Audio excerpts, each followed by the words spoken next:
All right. And we're back. Evan. Nathan. I had a joke for one of our subjects today, but I don't remember. You had one job. Your one I job won't is to give one joke at the start, and then we can laugh and riff from there. But I'm sorry, Evan. I'm not a doctor. is that from something? Never mind. Is that a new MCU quote? I was like, oh. No, it's like the fucking like Speak No Evil trailer. Like, of course I'm a bloody doctor. Oh, which is on the show notes. Finally talking about Speak No Evil. We're also going to be talking about The Substance, which I loved, surprisingly. And then Transformers 1, which we both loved, surprisingly, because that first trailer was like, it was crazy, because so much so that like the first trailer for Transformers 1 came out, I watched it, and I'm like, oh, wait, this is not what I was expecting or hearing about from the movie. Because I think we heard eventually what we got, like in terms of like, oh, this back and forth between Optimus and, Megatron. And, I think they reviewed it at CinemaCon, and people are like, oh, this is actually pretty cool. But then we saw the first trailer. I'm like, oh, wait, no, this is just for a kid's movie. This is a kid Transformers movie. Won't be for me, but that's fine. I might still watch it, but I don't know if I'm going to be that excited to watch it. Then reviews came out. I'm like, wait a second, this is good? What's going on here? And then we see it, and it was like excellent. So can't wait to talk about that. But then if you know me, Nathan, you know us, one of our first streams ever on this podcast was like a 3+ hour Last of Us. Last of Us we talked about part 2, right? Just Last of Us part 2. The game, yeah. Which is crazy. It came out like 4 years ago now. I'm like, oh my God. And Naughty Dog still has no fucking new game on the horizon. They remastered part 1. They remastered part 2. They remastered part 1 like 5 times. It's ridiculous. Like, Naughty Dog, what game do you keep buying? I do. I'm the problem. But and they remastered the Uncharted collection as well. Again, it's just like, I think like in 2021 or something like that. I think it's like the Uncharted collection now, no HD collection. Anyways, that one was just for Uncharted 4 and Lost Legacy, I think, just those 2 games. And yeah, I'm just like, Naughty Dog, for being one of my favorite game studios ever. It's like, what are we making here? It's going on 4 years since a brand new game. And I know, AAA games take a long time now. Spider-Man 1, Spider-Man 2 already happened. God of War 2 already happened. The Ghost of Tsushima sequel was happening next year. Ghost of Yotoi, I think. Which is important because Last of Us Part 2 came out the same year as Ghost of Tsushima. So Naughty Dog, you're up. Like, your game should be coming out by 2025, at most 2026. After we should get our next Naughty Dog game, which is still crazy because it's been 6 years then since our last Naughty Dog game. But we also, talking about The Penguin, episode 2, which you watched. You ended up watching? I watched it. Sweet. And then Agatha, episode 3. That's why I thought I missed an episode. Sometimes, I don't know. Carson gave me bad juju from that one time. PTSD from missing the Book of Boba Fett. It's just crazy. Like, yeah, I remember the train and the found out after the pod. fast it went. Wild. Mr. Carson. What? Did he ever circle back to that? He probably never did. Oh, he must. No. I believe in Carson Terrell. So yeah, we're talking about that. Yeah, Agatha, Penguin. That's about it. So yeah, let's start off with the Last of Us stuff, and then we'll go into our gauntlet of reviews. So I have it pulled up. So this was interesting. I remember I tweeted at Naughty Dog. I was like, okay, are we going to be there we go. Choose this Chrome tab, share. There we go. I tweeted at Naughty Dog. I'm like, okay, it's Last of Us Day. We're most likely getting a release date and a teaser, or either or, maybe some posters. Last of Us Day came around, and it was like 11 o'clock, and I'm like, 11 a.m. And I tweeted during my lunch break, I'm like, okay, guys, come on, deliver us something. And then I go pick up my kids from lunch, and then I come back. and my phone notifications blew up in terms of like Last of Us trailer. I'm like, of course, the trailer dropped right when I can't watch it, when I have a full class now, off of my lunch break. Yeah. Awful timing. But I watched it after school and I loved it. So let's break it down here. Watch it, then break it down. Okay, we're good. Cool. Let's rock and roll. You want to start or what? I forgot she was in it. Yeah, she's playing like original character from Jackson. Nice. Everybody who knows the Part 2 game knows the song very, very well. It's the signature of the game, the anchor. Let's try something different. Man. We're so back, Nathan. We're so back. I don't know if I can do it. I I don't think I can hold myself together. The song, scene, Dina and Ellie. Isabella is so good as Dina already. Say the thing you're afraid to Now say. this song was crazy. I was like, what are we doing here? Whoa, whoa, whoa, whoa, whoa, whoa. Say it out The loud. end? What it is. No Jesse. matter how bad. Bloody Knife. I know where that scene's from. Mm. We got a stalker on screen. Mm. Abby. She looked good. It's great. Caitlin Deaver. Woo! What a scene this is gonna be, I mean. Do you think that's episode 1? Yeah, for sure. We got our Sarah fights right there. Feel her love. Mm. Man, I can't wait to see him again. Isaac.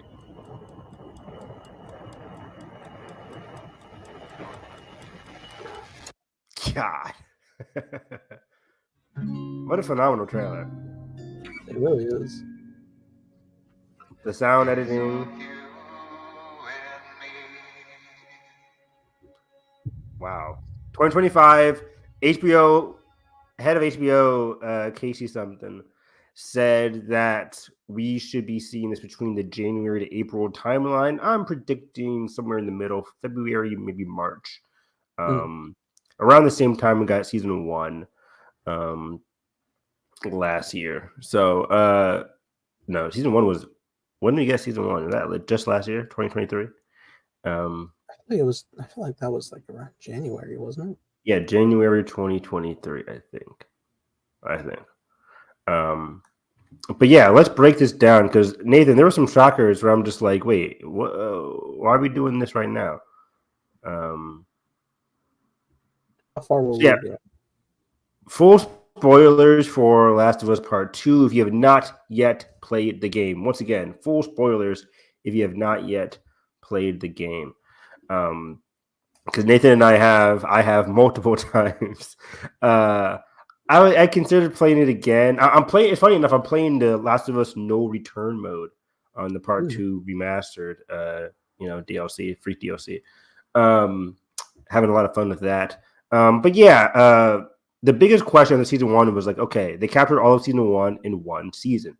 Simple, clean. I really enjoyed the changes, the slight changes, but pretty much they stuck to the truth of the series. But season 2 is, structured very differently. We go through 3 days of Ellie after the prologue. Ellie day 1, day 2, day 3 in Seattle. And then you move over to Abby, day 1, day 2, day 3. And then you cut over to play as Ellie towards the end. We go to Ellie, then a short scene of Abby in the suburbs, and then back to Ellie at the very end. But this scene, Nathan, happened towards the end of the game, and it's one of my favorite scenes in the entire Last of Us series, and it's right here at the porch, with Ellie coming to coming to finally talk to Joel after they haven't been talking for a long time. This is after she is very upset at him. She's very upset at him for, lying to her about what went down on the hospital in Utah. The main arc of her journey in Last of Us Part 2 is that, like, what am I alive for? What am I really angry with Joel about? And it's like she felt like her life lost meaning after Joel took her, took her away. Very selfish act of love where he couldn't allow her to be sacrificed for the greater good of humanity. That then affects Ellie because she's like, the world could be better if I just died, basically. But also she's upset about like just the lies and your father figure lying to you for so long, like 3 years. So it really affected them. And then this is a scene, a very emotional scene where she comes like, okay, I'm going to give this guy a chance. I'm going to give this guy a chance to apologize. I think this is after Joel broke up the fight as well between Ellie and this random dude at the dance. She's dancing with Dina. They kiss, and then this guy like interrupts him. This jerk. Joel intervenes, of course. Ellie, still being upset at him, pushes Joel away. Later that night, I think this is when Ellie comes to talk to Joel. The very next day is when, spoiler alert, is when Joel dies. The very next day, their arc was on the mend. And then, Joel and Tommy go to, scout, and they save Abby. Abby betrays them in a Jackson, cabin in the woods. And Ellie, sees that. So yeah, I'm just nervous. To circle all the way back, I'm nervous because this scene is so pivotal to the end of the game. And obviously Last of Us Season 2 is not going to be the end of The Last of Us because, I think by this point now, having seen this trailer, everything else from the game or from the show, I think this season is going to just end at Ellie's day 3. But unlike, Last of Us Part 2, where we just got Ellie day 1, day 2, day 3, then we cut over to Abby. As we see in this trailer, we're going to intermingle more than the game did. Because, yes, Abby, what we see from Abby in this trailer is like the snow stuff. Actually, before I go on to the Abby stuff, what do you think about this scene? Do you think they're going to flesh this scene out, or are we just going to get this shot and then we'll circle back to this in season 3? What do you think? I mean, at the moment, like if I were to implement this early on, I may just like kind of sprinkle in quick shots of this scene while Ellie's going on a journey because it was the last time they spoke. Yeah, exactly. And I think the idea of like lingering this like moment to like an audience member who doesn't know the story and going on that, because we're again like from the jump you're like, oh, full like revenge for Joel crusade with Ellie, and not realizing the emotional breakdown that this journey is going to have with Ellie, not only with like how she's feeling through it, but like where she was before it all began. Exactly. And I think I've watched a lot of interviews, a lot of commentaries about Last of Us Part 2 with Neil Druckmann and cast and crew. I think intersecting this scene right alongside Ellie's, quote unquote, dying breath, not dying breath, sorry, Abby's choking in the water. Ellie's at her wit's end, willing to kill Abby in the water in, Santa, wherever they're at the end of the game, Santa Monica, wherever it is. Sound cuts off. Yeah, losing fingers. Sound cuts off. We cut to this scene. We get the full brunt of this scene. It's beautiful. Again, it's my favorite fucking scene in the entire Last of Us series between part 1 and part 2. I love it so much. And it really is the emotional crux of the game as Ellie's about to do this awful act. And then she sees this. She's giving Joel a second chance. And there's a lot of ways you can interpret that scene. I don't want to narrow it down to any little thing, but again, she's giving Joel a second chance. Joel's like, thank you. And she's like, we can try to be on the mend. It's an emotionally vulnerable moment. And it's beautiful because Joel starts tearing up and Ellie starts tearing up. And it's just like the possibilities of a hopeful future intersected with Ellie doing a terrible act Ellie stops. Why did she stop? Was it because of just a flashback? Maybe there's something else she was thinking about at the time. Again, it's not just one thing. But maybe it was Dina as well. Again, this scene is so pivotal towards the end after the player has experienced both Ellie and Abby's journeys. So I don't know. I feel like this is such a pivotal scene to be at the end of the season 3. But again, my hope is that it's just 2 things here. One could just be, like you said, just sprinkled here. We see this shot, we see that shot, and that's pretty much it. Like, oh, what's going to be happening here? And then in season 3, we see the full brunt of the conversation. That's just my hope. Or B, Craig really focuses on Ellie's journey here in season 2, with, again, some Abby sprinkled in. And then this is Ellie's emotional crux for this specific season. I think Craig did a good job of, trying to justify the differences between a season of television and a game. In this case, a long game.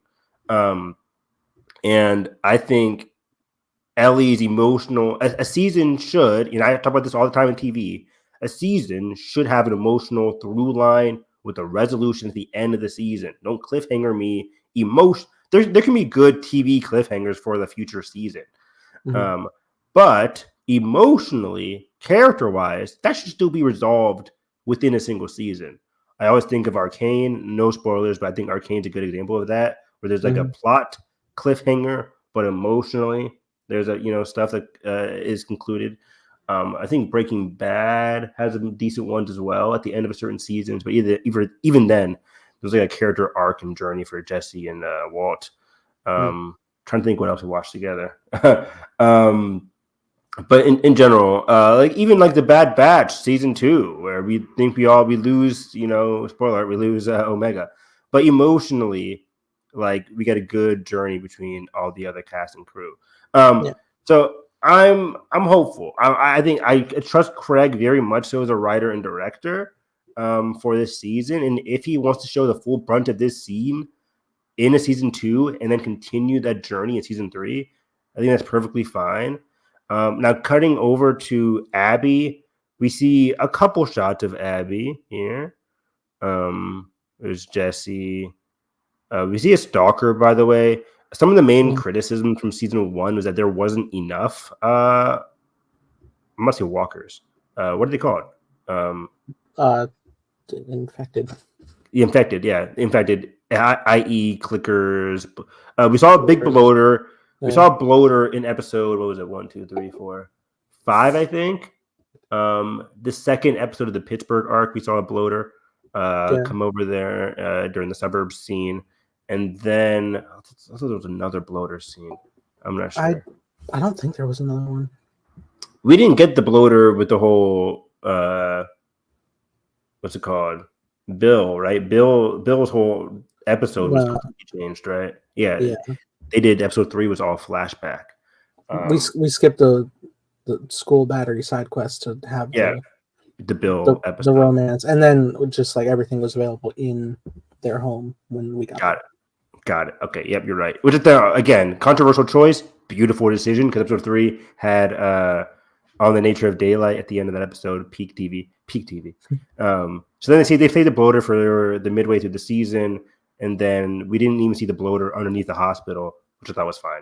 Either way, they did confirm that we are getting more infected. And we see a first look at a stalker here when Ellie and Dina are out, doing their scouting in the abandoned store, which is very cool. Is this around the time where Ellie gets bit and has to explain to Dina that she's okay? Does Ellie get bit? No, I think that's when they get to Seattle. Well, I think it's before they leave. Really? Maybe it is. So. I'll take your word for it. But the big moment, of course, is when the big moments in Seattle day 1 where they're in the red and white suburb area. And where's it at? And her gas mask falls off, and that's when Wow. Dina's like, why don't you need a gas mask? She's like, because I'm not infected. Yeah, because I'm I'm bit, but I'm good. And Dina's like, you lied to me. You never told me that. Yeah. Yeah, this scene right here, right when they first get to Seattle, it's crazy. She loses her gas mask, and yeah, so we could be seeing all that. Those seem to be wolves right there, by the way. But yeah, let me come back to Abby. So again, I like because in Last of Us Part 2, we only see Abby. We only see Abby in the beginning when she kills Joel. We see a whole prologue. She kills Joel. She disappears from the story until like Part 2, or until she shoots Jesse and says like, "Why did you do that?" Basically, and then she points a gun at Ellie, and then we cut to Abby's storyline. This after that, when she's mourning the loss of her father, right here. She's very sad mourning. I think his name was Joe or Billy Bob. I'm kidding. Thornton? Yeah, exactly. He's Abby's dad. I think again, we're not gonna get buff Abby. I don't think so. I think Caitlin Dever probably worked out a lot for this role. But I'm again, sure she'll be toned. this is a different show. This is a different entity. Abby in Part 2 is going to be different from Abby in Season 2 of The Last of Us. Just like Joel, we talked about it a lot in our reviews. Joel was different. He was a much more vulnerable in the I forget what did I say. Was he more vulnerable in the show or in the game? I think he was more vulnerable in the show. I think in the show, yeah. Because remember that whole scene where he breaks down to Tommy the situation. That's what I'm thinking of. Yeah. So in Season 2 or Season 1, he breaks down to Tommy and he explicitly tells him how he feels like he failed as a father. While in the game, he's like, "Hey, Tommy, I need you. You owe me one, brother. You owe me one. Take Ellie. Deliver her to Utah." He was also Thank you. very emotionally distressed about losing Tess when he was reading the letter from Bill. Exactly. And it's on us as the player to interpret that from Joel. While in the season 1, again, you can leave it to the audience, but I think Pedro does a good job of explicitly describing how he's feeling, which you need for a show, which you can't do in a game. Anyways, can you imagine if the show was multiple choice? That'd be great. What is that? Bird Box? Not Bird Box. Black Mirror. What was that called? Whatever. Bandersnatch. Bandersnatch. Yeah. I never watched or did that. But it was fun. Either way, this Abby scene is after all that. This is in the second sequence of the game. Structurally, the second part, like Abby Day 1. But everything else from Abby seems to just be from the prologue. So I'm very curious to see how much we get from her. Abby has been cast. Her crew has been cast, as in Owen, Mel, the black girl. Black girl had to be cast because she gets killed by Ellie in Day 2. Mel is shown, of course. I mean, all of them had to be cast because they're there when Abby kills Joel. But I'm just curious how much they're going to be in the season. Who isn't cast is Lev and Yara, which I think is going to be Season 3 of the show. That's fair. So again, I don't know when they're going to end it. I don't think they're just going to end it when Abby just kills Jesse and says, "Yep, see you guys next season," because that's not emotionally satisfying. Because on a game, yeah, exactly, it'll be fun, but it's not satisfying. Because in the game, you're like, "Whoa." I think I would be chill with that if they did a thing where it was we are airing half the season here, and then you get the half of later in the year. Yeah, kind of like what Invincible did, where it's like, hey, 4 episodes in November. We'll see you guys back in February or January, March, whatever it was. So it's like 4 after a couple months. But that's not what they're doing. The things they're doing seven episodes, maybe 8. I think it was a weird number. I know that for sure. It was 8 last you see the season. Seraphites here. I think we went down a number. I have to double check. We could be getting more exploration of the Seraphites' lore and their religion with their goddess here, who was an actual person. Feel her love is, of course, alluding to that. I feel like again we get all that Seraphite lore in season 3 with Abby's storyline with Lev and Yara. That's when they'll save most of that. Okay, we see the horse. Now this specifically as well. This is structurally during Abby's day 1. She comes back to Seattle after killing Joel, and Isaac here, played by the great, I'm blanking, Jeffrey Wright. There we go. Yeah. Jeffrey D. Morgan, not it.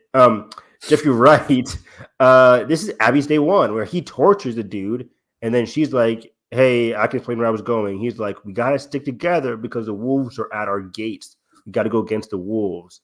And not the wolves, the Seraphites. He's interrogating a Seraphite here. It's a Seraphite kidnapper, or it could be a wolf. I forget who it is actually. I'm pretty sure it's a Seraphite. Yeah, it is because you see the scar on his face right there. I don't remember any of these factions, man. Seraphite and the wolves. There's 2 factions, motherfucker. There's a lot of lore. It was a fucking 40-hour game. You didn't read every single note, like I did?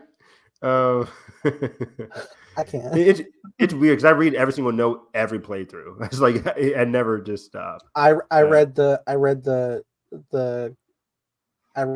fucking letter to Santa in the beginning, and that's it. That's a good one. Yeah, That's a good one. that was a good one. So they seem to be doing more chaos within Jackson here. Like, why is Tommy so bloody here? Tommy was perfect. Oh wait, Tommy's eye gets messed up, doesn't it? I said, why is Tommy so bloody here? Yeah, Tommy gets knocked out when him and Joel are there. Tommy gets his leg broken by one of the attackers, one of Abby's crew. Gets his leg broken. Later though. I think later in the. I think was it in the theater? Did Tommy get shot in the fucking face? Doesn't he? Isn't that how he messes up his eye? We got shocked like back to back with Jesse and Tommy, but like when we saw Tommy was alive, it was like, oh cool, but like his eye was messed up. Tommy gets shot, then Jesse gets shot. Yeah. Jesse and Ellie are talking in the auditorium. Tommy goes back to get a drink. Tommy gets shot. Jesse and Ellie then run. Jesse then gets shot. Ellie's like, oh shoot, looks at Tommy, looks at Jesse. Jesse's dead. And then looks at Abby, and Abby's like, "You shouldn't have done that. Cut to credits or cut to black." So yeah, I'm dumb. So this could be again after Joel gets killed. He's waking up and getting knocked out. People have been asking as well, like, what is this scene of? Obviously, okay, this is again Seattle day 1. Ellie and Dina. People are asking, what is this scene? Why is Ellie like screaming? We don't remember this scene. I theorized this is Ellie waking up from realizing that Joel is dead. She's back at Jackson. She wakes up and she's screaming in pain emotionally because she realized and remembers what just happened. That's my theory right now. Because otherwise, there's no other scene like that. Ellie is very much emotionally closed off for the entire game of part 2. She's emotionally closed off until the very end of the game, like I mentioned earlier, when she's killed. Well, she becomes Abby. Joel. When she becomes Joel. Yeah, that's a good point. Exactly. She even takes Joel's revolver. She takes Joel's watch. We talked about this in our long part 2 discussion. Which I might do another one with Josh. Josh wants to talk about Last of Us again. He just played it again as well. So I might be doing the Last of Us podcast over on Where Heartbreak Feels Good. The sound, by the way, the sound editing was smart because it was an example of the cutoff sound, like the white noise, is signature of what happens when Abby starts to kill Joel. She hits him with the golf club, and then just boom, like you hear this sound as we saw in the trailer. It's like static, and then that's when Ellie gets knocked out. So that static is emblematic of Joel's death. So again, I was kind of, theorizing after season 1, hey, maybe season 2, we're going to get more of that like 5-year gap between Ellie and Joel within Jackson. They want to extend the show. There's a lot of time they could do between Ellie and Joel before he even dies. Maybe he'll die at the end of the season. Incorrect. It looks like they are going to structurally follow that Ellie storyline very closely, at least for the first half of the season. And again, it looks like Jackson might become under fire a bit more than in the game. Again, I just want to respect we talked about her last month on a review of Alien Romulus, but I'm very excited to see what Isabella Marsad does as Dina. I think she's an excellent actress. You know, Ellie has the new part 2 hair right there. People are complaining once again because people love to complain about Ellie's look. She's not like significantly older looking. Bella Ramsey does have a kind of like a baby face. But then I have to retort once again, this is not the game.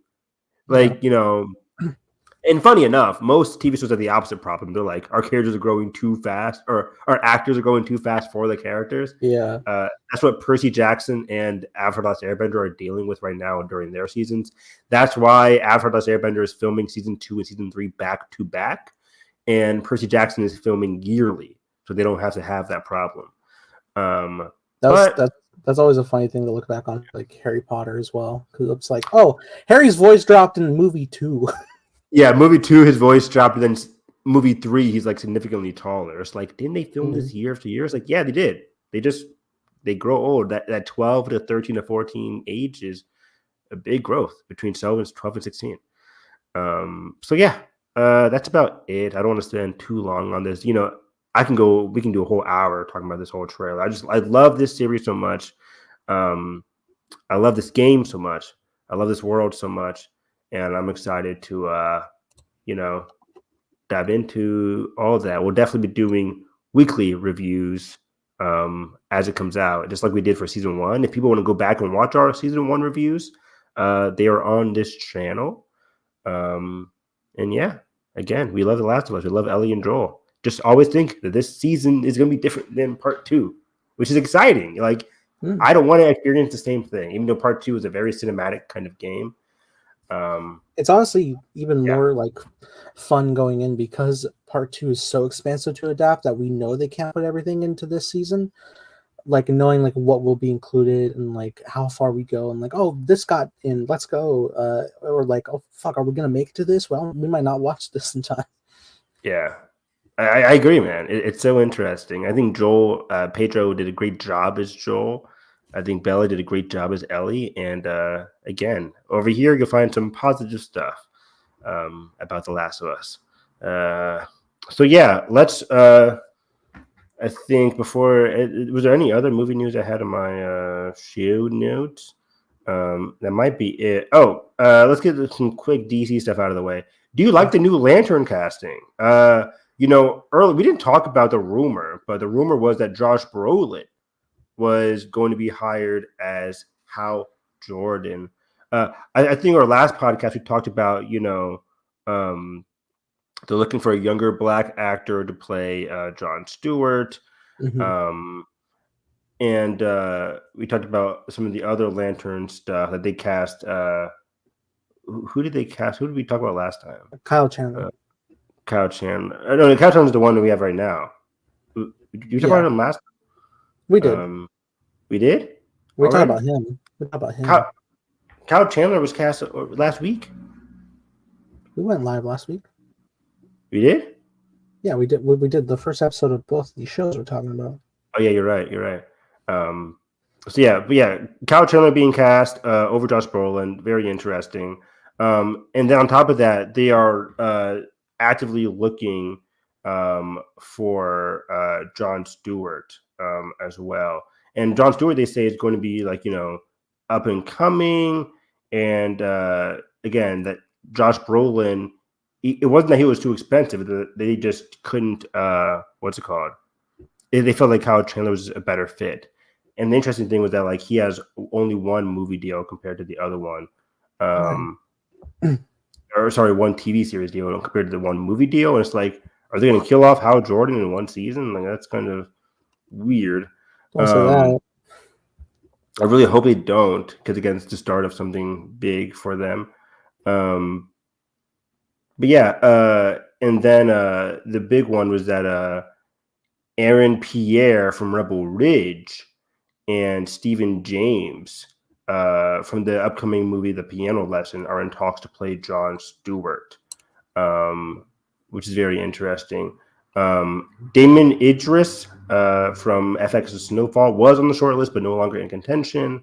But yeah, I'm excited for this. I'm excited for Aaron Pierre. I think he'll be good as Jon Stewart. He was great in Rebel Ridge. It's one of those recency bias things. People love Rebel Ridge. Like, oh, yeah, I just saw this guy. He should be good as Jon Stewart.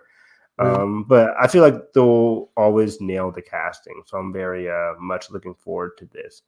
Because I think the Green Lantern show is coming along very nicely. And then lastly, the most interesting one here, that there is a Batman villains movie with Bane and Deathstroke getting the movie treatment. This is kind of weird.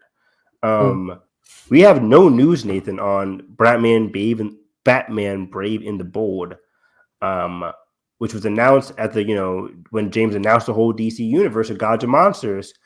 Yeah. We know that the Flash director, Andy Muschietti, thank you, is directing Batman Brave and the Bold.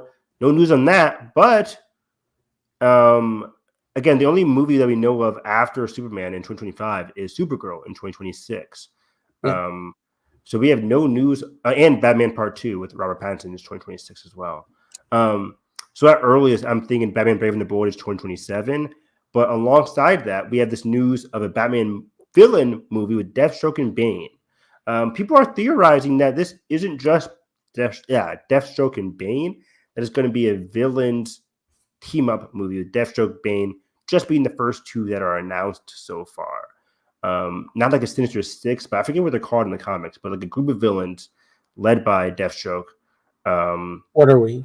Some kind of DC villains? Yeah.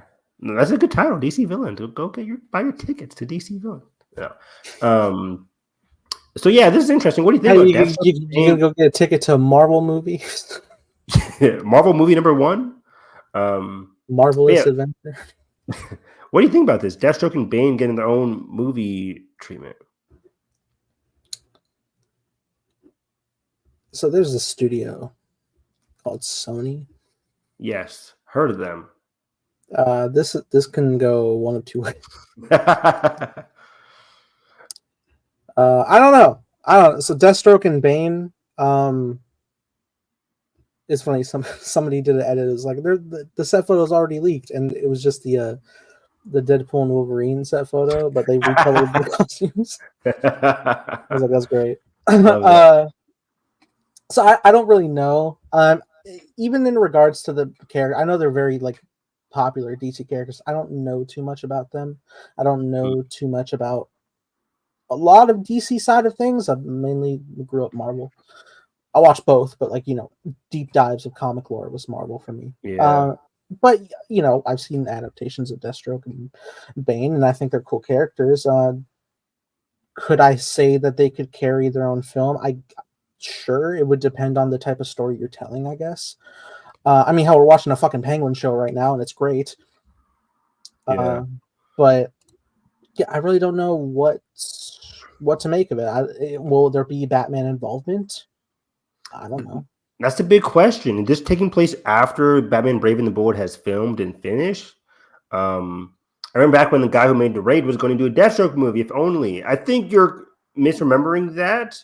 I think Ben Affleck said, yeah, basically, yeah. Deathstroke is very similar. DC and Marvel have a lot of similar characters. Wade Wilson compared to Slade as Deathstroke. Slade and Wade, very similar characters. Deathstroke and Deadpool. Deathstroke. And Deathstroke's mostly a Teen Titans villain alongside a Justice League / Batman villain. But mostly, of course, as people who watch the cartoon, he mostly had a beef with Robin. And Deathstroke is a very interesting character, tragic background prior to his rise as Deathstroke when he was a mercenary. But yeah, I think what you're confusing there, Draven, is that Ben Affleck's Deathstroke movie, or his Batman solo movie, was going to be against Deathstroke in their style of Raid. I think Ben Affleck has talked a lot about that, when he was do his Batman solo movie, it was going to be in the style of Raid. I don't know if Gareth Evans did the Raid. I don't know if Gareth Evans was going to do a Deathstroke movie. That would have been baller though. Because I love the Raid. Arkham Origins, baby. Yeah, Arkham Origins lit. I love the Arkham games. I had that game and I wanted to play it so bad, but my disc corrupted like early on. I never got to play it. Wow. But yeah, this could be some kind of Arkham Origins esque stuff with Deathstroke. But yeah, with Bane though, like I don't know if these two can carry a movie, especially on their first outing. It reminds me of that Sony thing of like, oh, we're gonna do what? El Muerto. No, this is much more profitable than El Muerto. It's probably what like was a Craven level. it was like Black Cat and the Silver Sable. Sable. Yeah. Yeah, that was gonna be a thing. Like, that sounds so stupid. Nobody's gonna watch that. It was like that, and then it was like, but what if they're two separate things? And I'm like, what are you doing? What are we doing? A Silver Sable movie? Nobody gives a flying shit who Silver Sable is. It feels like a 2007 decision, doesn't it? Right? But that's Sony in general. So yeah, I don't know what's to come of this movie. We'll have to wait and see. James Gunn has not responded to anything about this movie.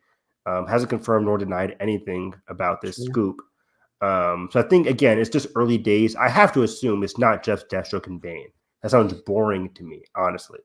Because even like if you were to go like a villain route, I mean, I know for like ever DCU was gonna do Gotham City Sirens, and it's like if you wanted to revive that, wouldn't mind it.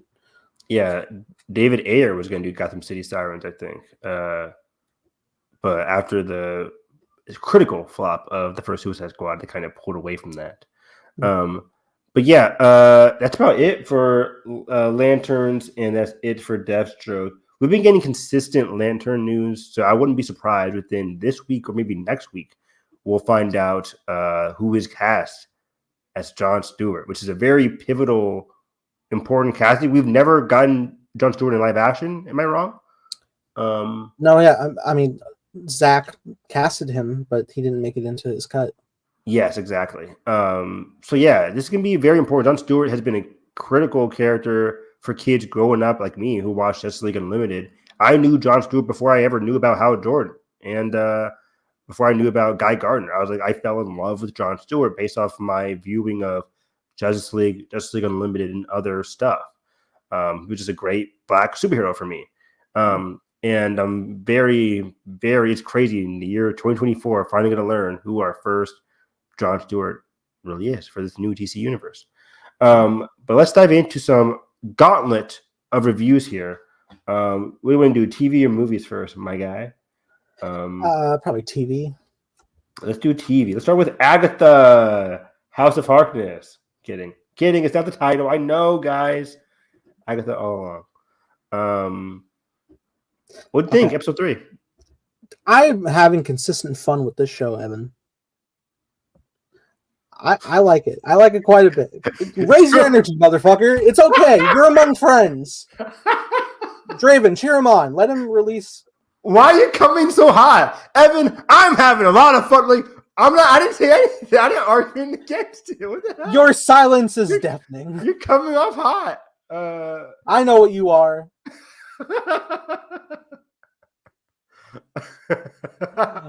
Anyway, I'm having a blast with the show. I really like the just like the tongue in cheek of the mystical witch side of the universe, while also being like fun, genuinely like cryptic unraveling of things. I really like this was our first like example of trial on the road, right? And it was really compelling, like the forced not forced, but like forced through the journey to work together, like have the coven truly be bonded together as one, which is what a coven should be, so that, you know, if you're not already to that level, then this road will either make you be or you die trying.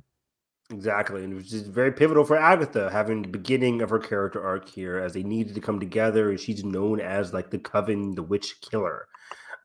So it's really against type for her. Coming off episode 1, episode 2, I think my main criticism was that I wasn't really vibing with the supporting cast. I didn't feel like we got enough about them in the first 2 episodes to really care prior to starting the Witch's Road, the journey on the Witch's Road. And I think episode 3 is really starting to mend that idea. I'm starting to really get into the show. It's I heard him. It's amazing. From Draven. Okay, yeah, that's one. I'm actually rewriting history. People aren't going to leave comments if you're just going to not say the comments. It's just how YouTube I'll just works. write my own comment and highlight it. Exactly. Thanks for the patronage, James. Stop typing. What are we talking about? But yeah, Please don't subscribe, baby. James like fuck y'all. It's peak. I'm with Draven. It's good. I'm not loving it yet. But I'm not bored by it. I'm enjoying the tone. I'm enjoying the trials. It's very, it's good. It's smart for TV in terms of like, there's no like, what's gonna happen next or whatever. But it's just, hey, this episode's this trial. I assume next episode's another trial. The question is, are we gonna be losing witches on each trial? We just lost Sharon Hart this episode, Mrs. Hart. Yeah, it's a bummer. I hope that's not permanent. I don't. She was giving nothing. She gave me entertainment because I like her from that '70s show. Oh, I never watched that show. Oh well, I don't know if you should now. A lot of that's fell off. My mom didn't want me watching that show. It's fun, but yeah, I think that may have just been a tone to the fact that like she wasn't a magical user. She wasn't a Coven member that was supposed to be invited onto the road. Granted, they probably could have saved her in time if they were more like on top of it, but they also mixed with Agatha's selfishness while also everybody else's traumatic experiences that they're grasping with. What Agatha is as well, which is really interesting. Yeah, let's break this down a little bit. Well, first off, about the Sharon death. We kind of theorized that she wasn't going to be along for this road, mostly because we need more Aubrey Plaza. Aubrey Plaza is the actual witch that Agatha continues to not allude to the other coven. Remember, she ate the note in episode 2, so it's like the Black Heart idea. Right. We saw set stuff like she's like the actual green Earth witch, or they need like each element or something like that. Yeah. So I think like Agatha is going to be that element, and it's going to be about like, hey, can Agatha be trusted? Is she the new villain of the series? We'll have to wait and see what Agatha's ultimate decision is. Trust the coven or trust her ex-lover, Agatha. Or Blackheart, whatever her name is, Rio. Which I think she's probably going to pop up next episode. I assume so. Again, I tweeted out like this episode was a fine episode, but I think with this death, we're going to be injecting more Aubrey into the show now. Well, the slot is empty that she was supposed to be in the first place. Exactly. So we'll see what happens there. But let's dive into what? Sorry. Yeah, dive in. There was another interesting point, which was it was revealed that all of the witches cannot hear what who we presume is Tommy. Yeah. We're still doing the. What if it's not him? Like, can you imagine? Like, just the leak was wrong. Exactly. We still think. But what the show's. Oh God. What the show's doing, is alluding to like, hey, most audiences, comic book audiences, know this is Billy Maximoff, son of Wanda Maximoff. The question is, though, how is he alive? How is he so much older? What happened there? But what the show's doing is trying to trick audiences to thinking Billy is actually Agatha's kid who did not die. Agatha in episode 1, she goes into her son's room, sees like trophy cases, but no, like there's nothing there. It's an empty childhood room. Episode 3. Now we see like an empty baby cradle, and she kind of like screams in agony, along with what? Yeah, because within the cradle was the Darkhold that was a Darkhold. Apparently traded for. Exactly, but did she actually trade her son's life for the Darkhold? Or is it more of a symbolic thing where her journey to get the Darkhold led her to like stay unfocused, and her son was not like, she didn't sacrifice like, hey, let me get the book if I'll give you my child.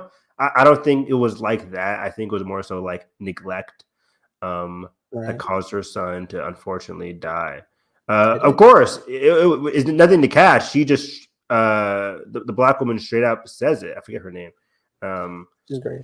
But she's really good. But yeah, she mentions straight up to Billy trying to sow seeds of distrust. I don't think she's like trying to say like I hope Billy and Agatha can get separated here. I don't think she's trying to do that. She's just genuine warning. Yeah, she's just looking out for him by saying like it's no secret that Agatha is an antagonist of this world.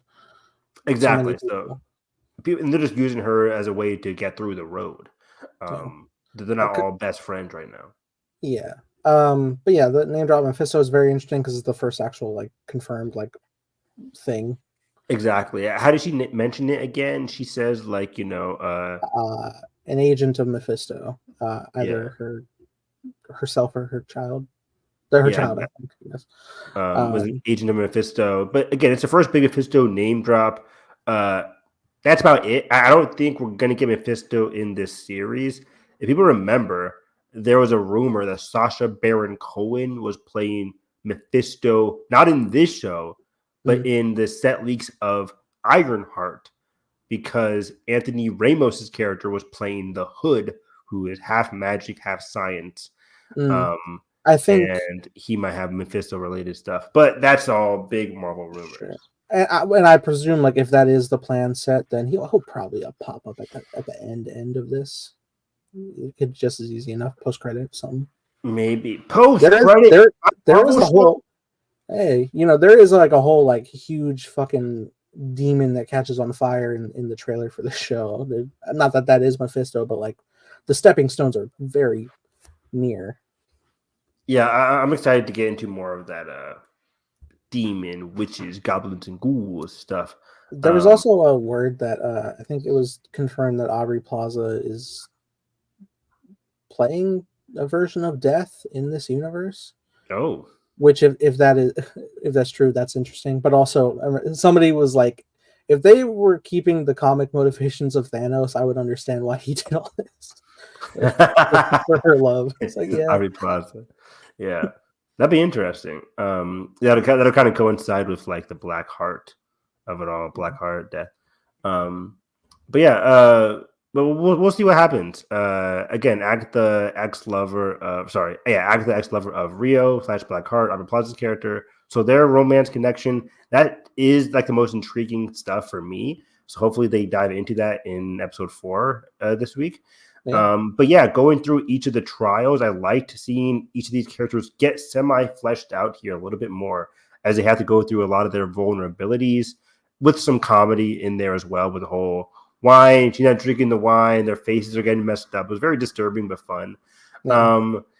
I like the whole that we're seeing.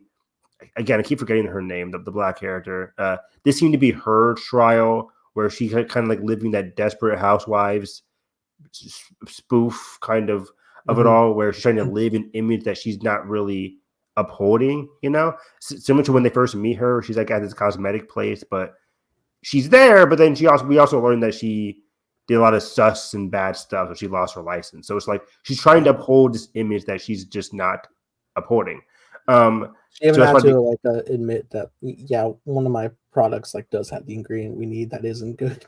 Exactly. It's very funny.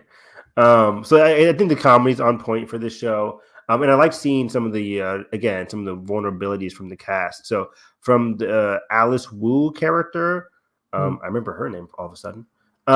We see her grandmother, who she said she had not bad relationship, but she sensed her death or something along those lines. I think her mother, but she's telling her that her grandmother died.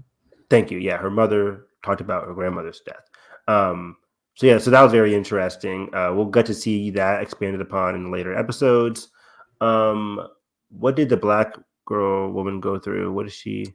There was this dude. Yes. Yeah. Who like a professor, teacher, coworker, or something about something along those lines, who was yelling at her saying hey, who's the smart one now? Something along those lines. Who starts choking her. Drowning her, yeah. So that was traumatizing. Again, what's that connection about? Did she betray somebody to get to where she is? You never know. And then the other witch, what does she have to deal with? Did she see there was a child who I think ends up dead, and there's a skeletal nun overseeing speaking Latin amidst it all. Good old Latin. So we'll have to see what that is about. But again, I like seeing these glimpses of like these traumas that these witches are sharing. Again, it's important to structurally for a season to insert this early on so audiences know what to look forward to in future episodes. Like, okay, these witches are dealing with some shit. So let's dive into that. But again, the show is doing it in a very funny but then serious way. They're juggling the tones very carefully. And for the most part, I think they're doing a good job. Again, I also, one of my criticisms was like, are we diving into the witch stuff enough? And I think this episode really upped the ante with teasing even more witches and crazy stuff. I just liked how, riddle-esque this episode was. Like a lot of riddles, a lot of like steps and trials and random craziness leading to the ultimate untimely death of Sharon Hart, who Agatha completely forgot. So we'll see. Again, the main question now is, are we going to get a death every episode? I don't think so. There's only 8 episodes. We're on episode 4. We're going to be halfway through the season. I don't think we're going to be dropping like flies per se. And the other main question is, how long are they going to carry this thread of Billy being Wanda's child? Is this going to be a season finale thing? Because besides that, I'm ultimately more interested in Agatha's kid. Is he really dead? If he is dead, what really went down? Because Agatha, again, like Nathan said, is an antagonist. She's not good. She made a lot of bad choices in the past. But I don't think she willingly sacrificed her son for the Darkhold. So I really want to know what really happened. And again, emotionally for her, we know Billy's not her child, but she has those parental instincts. She lost a child. There's a child in front of her, a teen in front of her, as they keep calling him teen. And she's going to have those maternal instincts. I think we're going to see that grow, and that's going to cause her heart to grow. Because there was even a moment where like she wouldn't drink the wine. He was like, "Well, I'll do it," and she's like, "All right, well, no." Yeah, pause. Yeah. So cares a little. That's gonna be exciting to figure out. Let's dive into episode 2 of The Penguin, which that was a very fun, fantastic episode here. I think this episode did a great job of showcasing the dual nature of this series. This isn't just going to be an Oswald Cobblepot series. This is going to be a show about the dual protagonist between Oz and Sophia. Sophia was glimpsed heavily in the first episode, but we didn't see a lot about her. Episode 2 starts off with explaining a lot of her trauma. In the past with Alberto, which she calls him Berto. And we see a quick flashback that turns into a nightmare as Berto dies in the beginning of the episode here. I think that was a very smart choice to see, like, dang, she's really dealing with some trauma.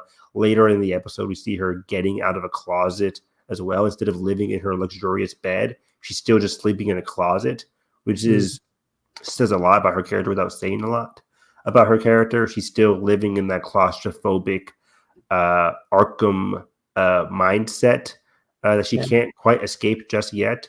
You hear about this a lot with other, hurt patients in real life, where they just like, I can't sleep normally anymore. I'm sleeping on the floor or different spots in my house. Like, I've heard stories about that kind of stuff. So it's very interesting seeing that from her. Also, the Arkham, just like the interview scene we saw with the Riddler and Batman in the first movie, and Joker and Batman in the deleted scene. So that was very interesting. But I just like seeing Sophia here, seeing her traumatic past and following that up with a lot of back and forth cat and mouse game with her and Oz, leading to them ultimately coming together once they find semi-common ground by the end, which is a great journey of a single episode. I really loved this episode. I'm genuinely like impressed, like how much of the long game Penguin's willing to play, that Oz is willing to play, because like there is multiple moments, especially from Sophia, where she just calls him out on this bullshit. It's like, you're just trying to get like any scraps you can get. You're just fucking the freeloader trying to get on whatever, and he never like defends himself. He's just like, all right, like he just takes the hits because he knows, like, they'll circle back. Yeah, they'll circle back. Like, It's I great. am a piece of shit. Fucking, I'm nothing, and I'm you'll nothing. never suspect nothing. But I'm here for you, Sophia. I'm here for you, Sophia. Like, it's great. Oz, you know me, I was saying this, but Oz would be great on Big Brother. He knows how to kiss ass. He knows to admit his vulnerabilities. He knows to admit the truth while also withholding the truth. It's very interesting. It's funny you say, because I definitely feel that like a lot of the times. But then there was like the scene early on where he's like talking to his bosses in the room, and Sophia comes in and she starts talking about like someone killed Alberto. And he's kind of like, Yeah, it's like Oz. He sucks. looks so sus right now. But he's such a quick thinker, and that's what I like about him.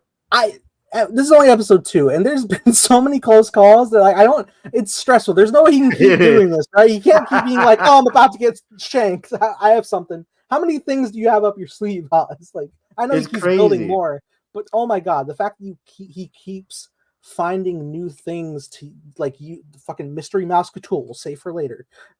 Yeah, like, and he's shuffling between two murderous families: the Falcones, the Sophia, and the Maronis, with Salvatore and his wife, who is also playing a pivotal role now as well.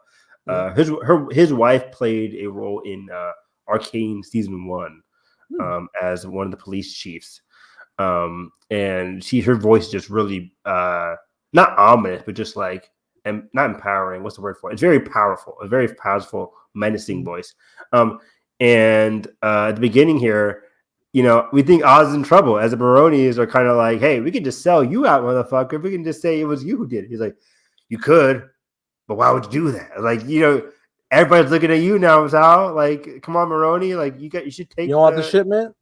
Yeah, you don't want the shipment. You don't want the praise you're getting from Gotham now. Like, hey, there's more people behind you now, even though there are more people against you at the same time.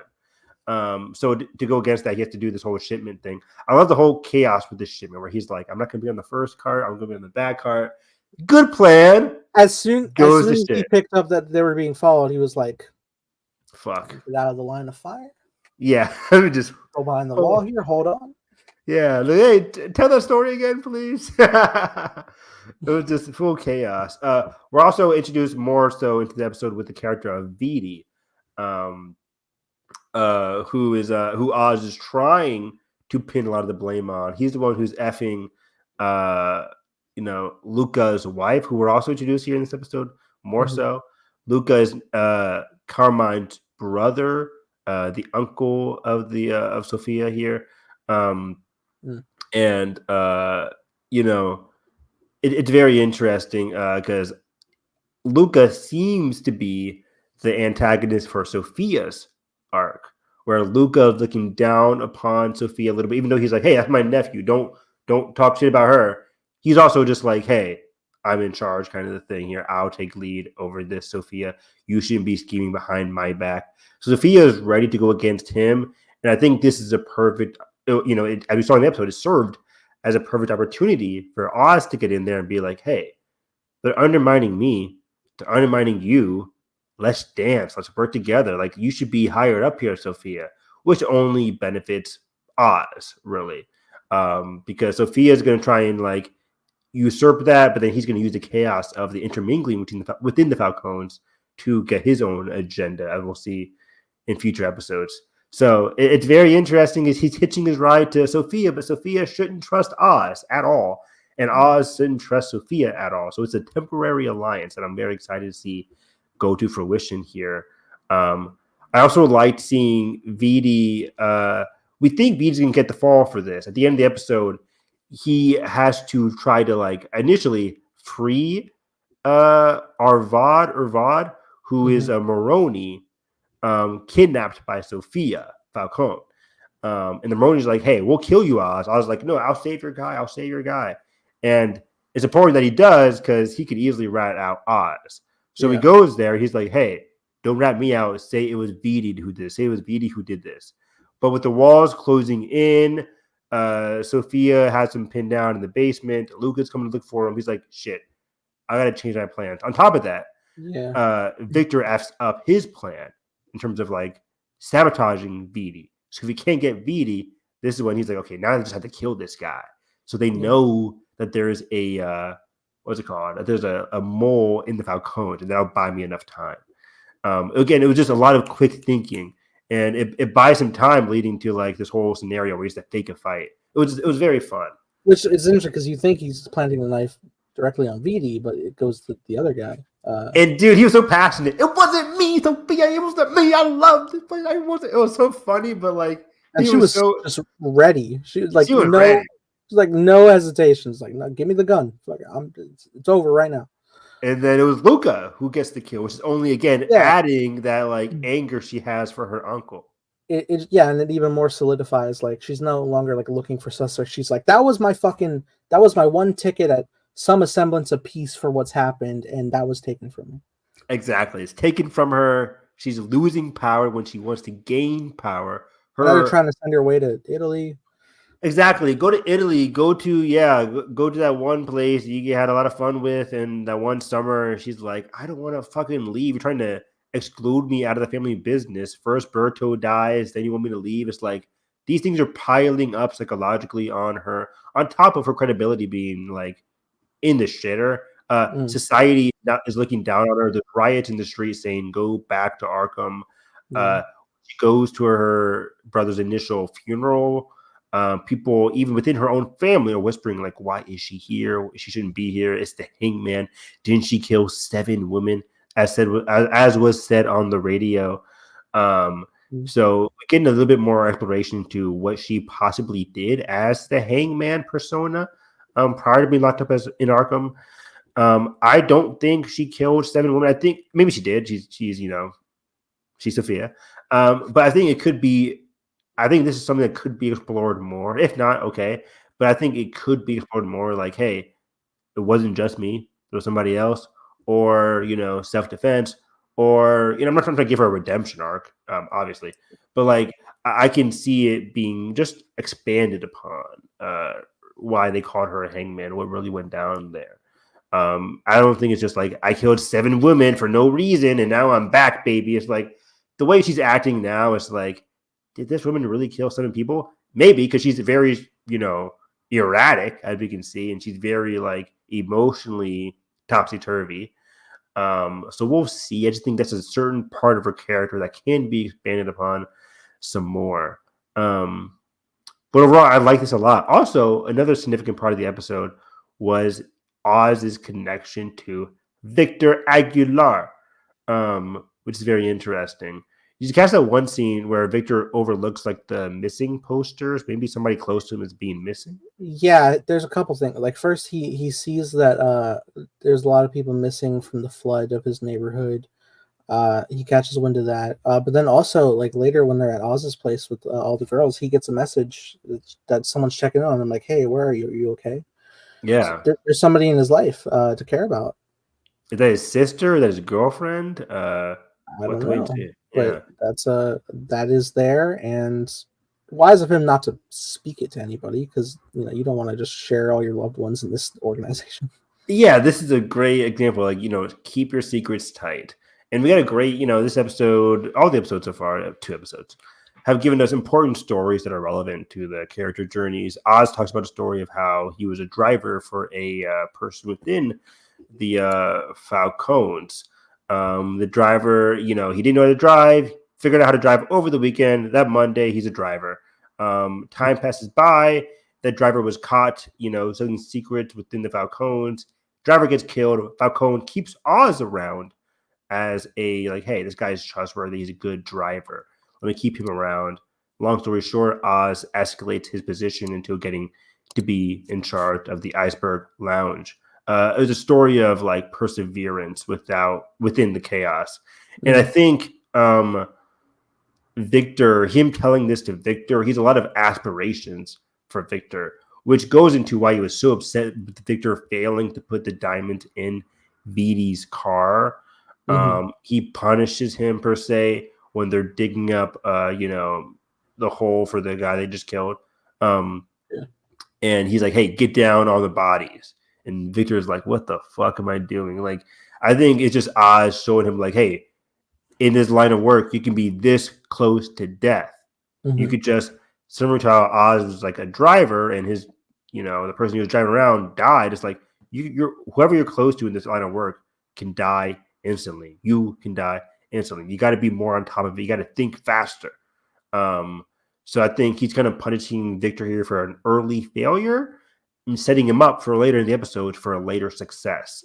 I think Victor is going to have a growth arc in terms of like acclimating into this line of work. But maybe not. He's a young kid.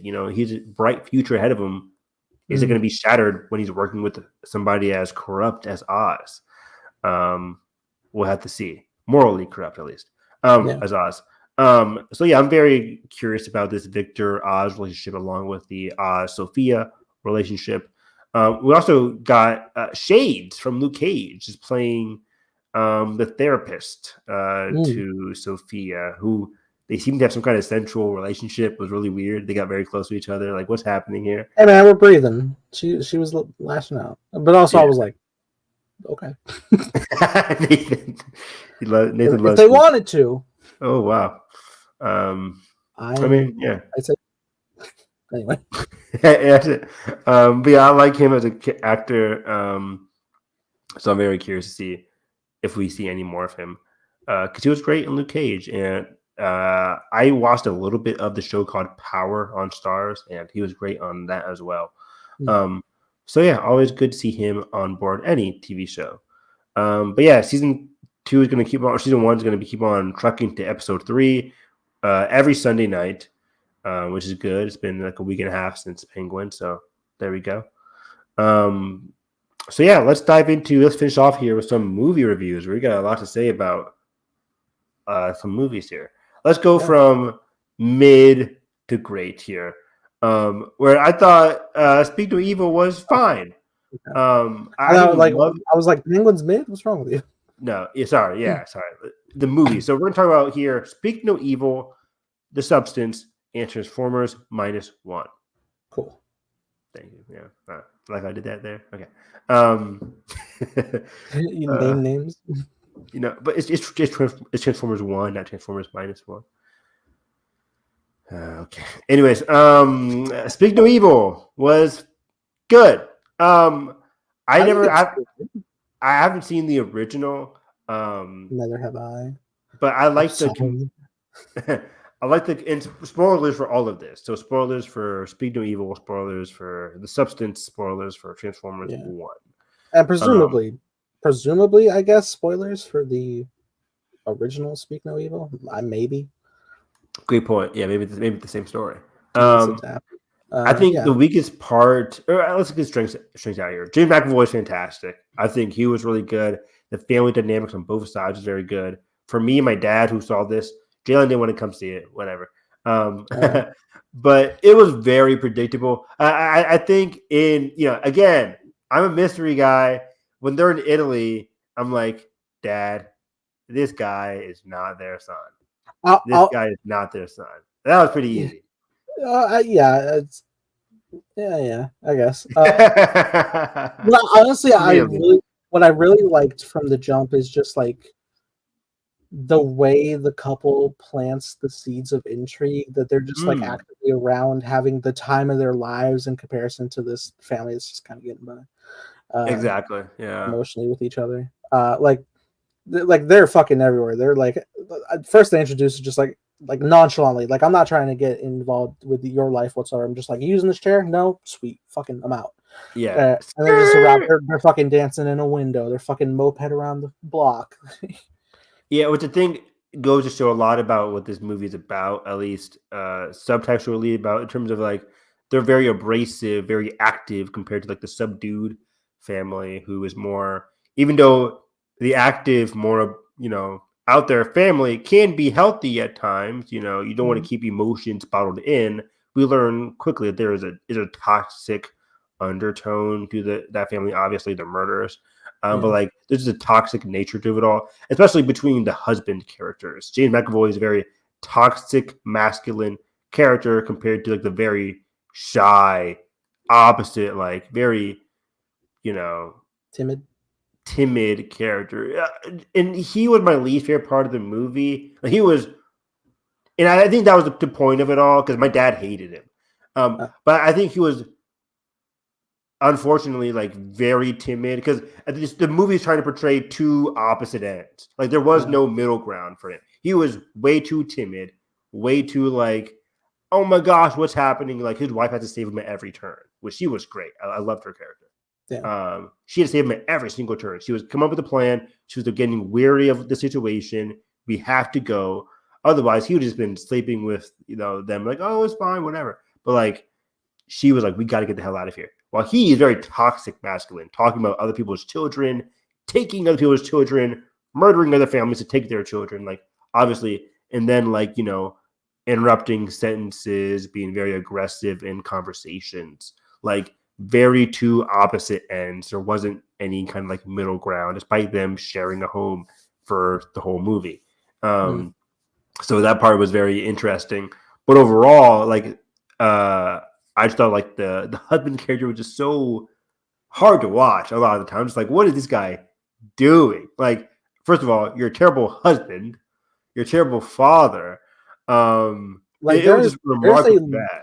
There are a remarkable amount of parental boundary pushes that as a father you should also be on board. Like, that's not cool. It's like, we're in this random country. I'm not leaving my child with this stranger that I haven't vetted. Like, what the hell was that about? It's like, go off with them. It's like when they're in Italy, it's like, go on a ride with some random stranger on a moped. What the fuck? What are we doing here? That was odd. I mean, granted, he's like staying right next to his other family. So I could kind of see that. I can kind of see we're all in the public view. But that whole babysitter thing was so weird because he was just like, oh, it's fine. He's a teacher, which, like, no offense, but like that means nothing.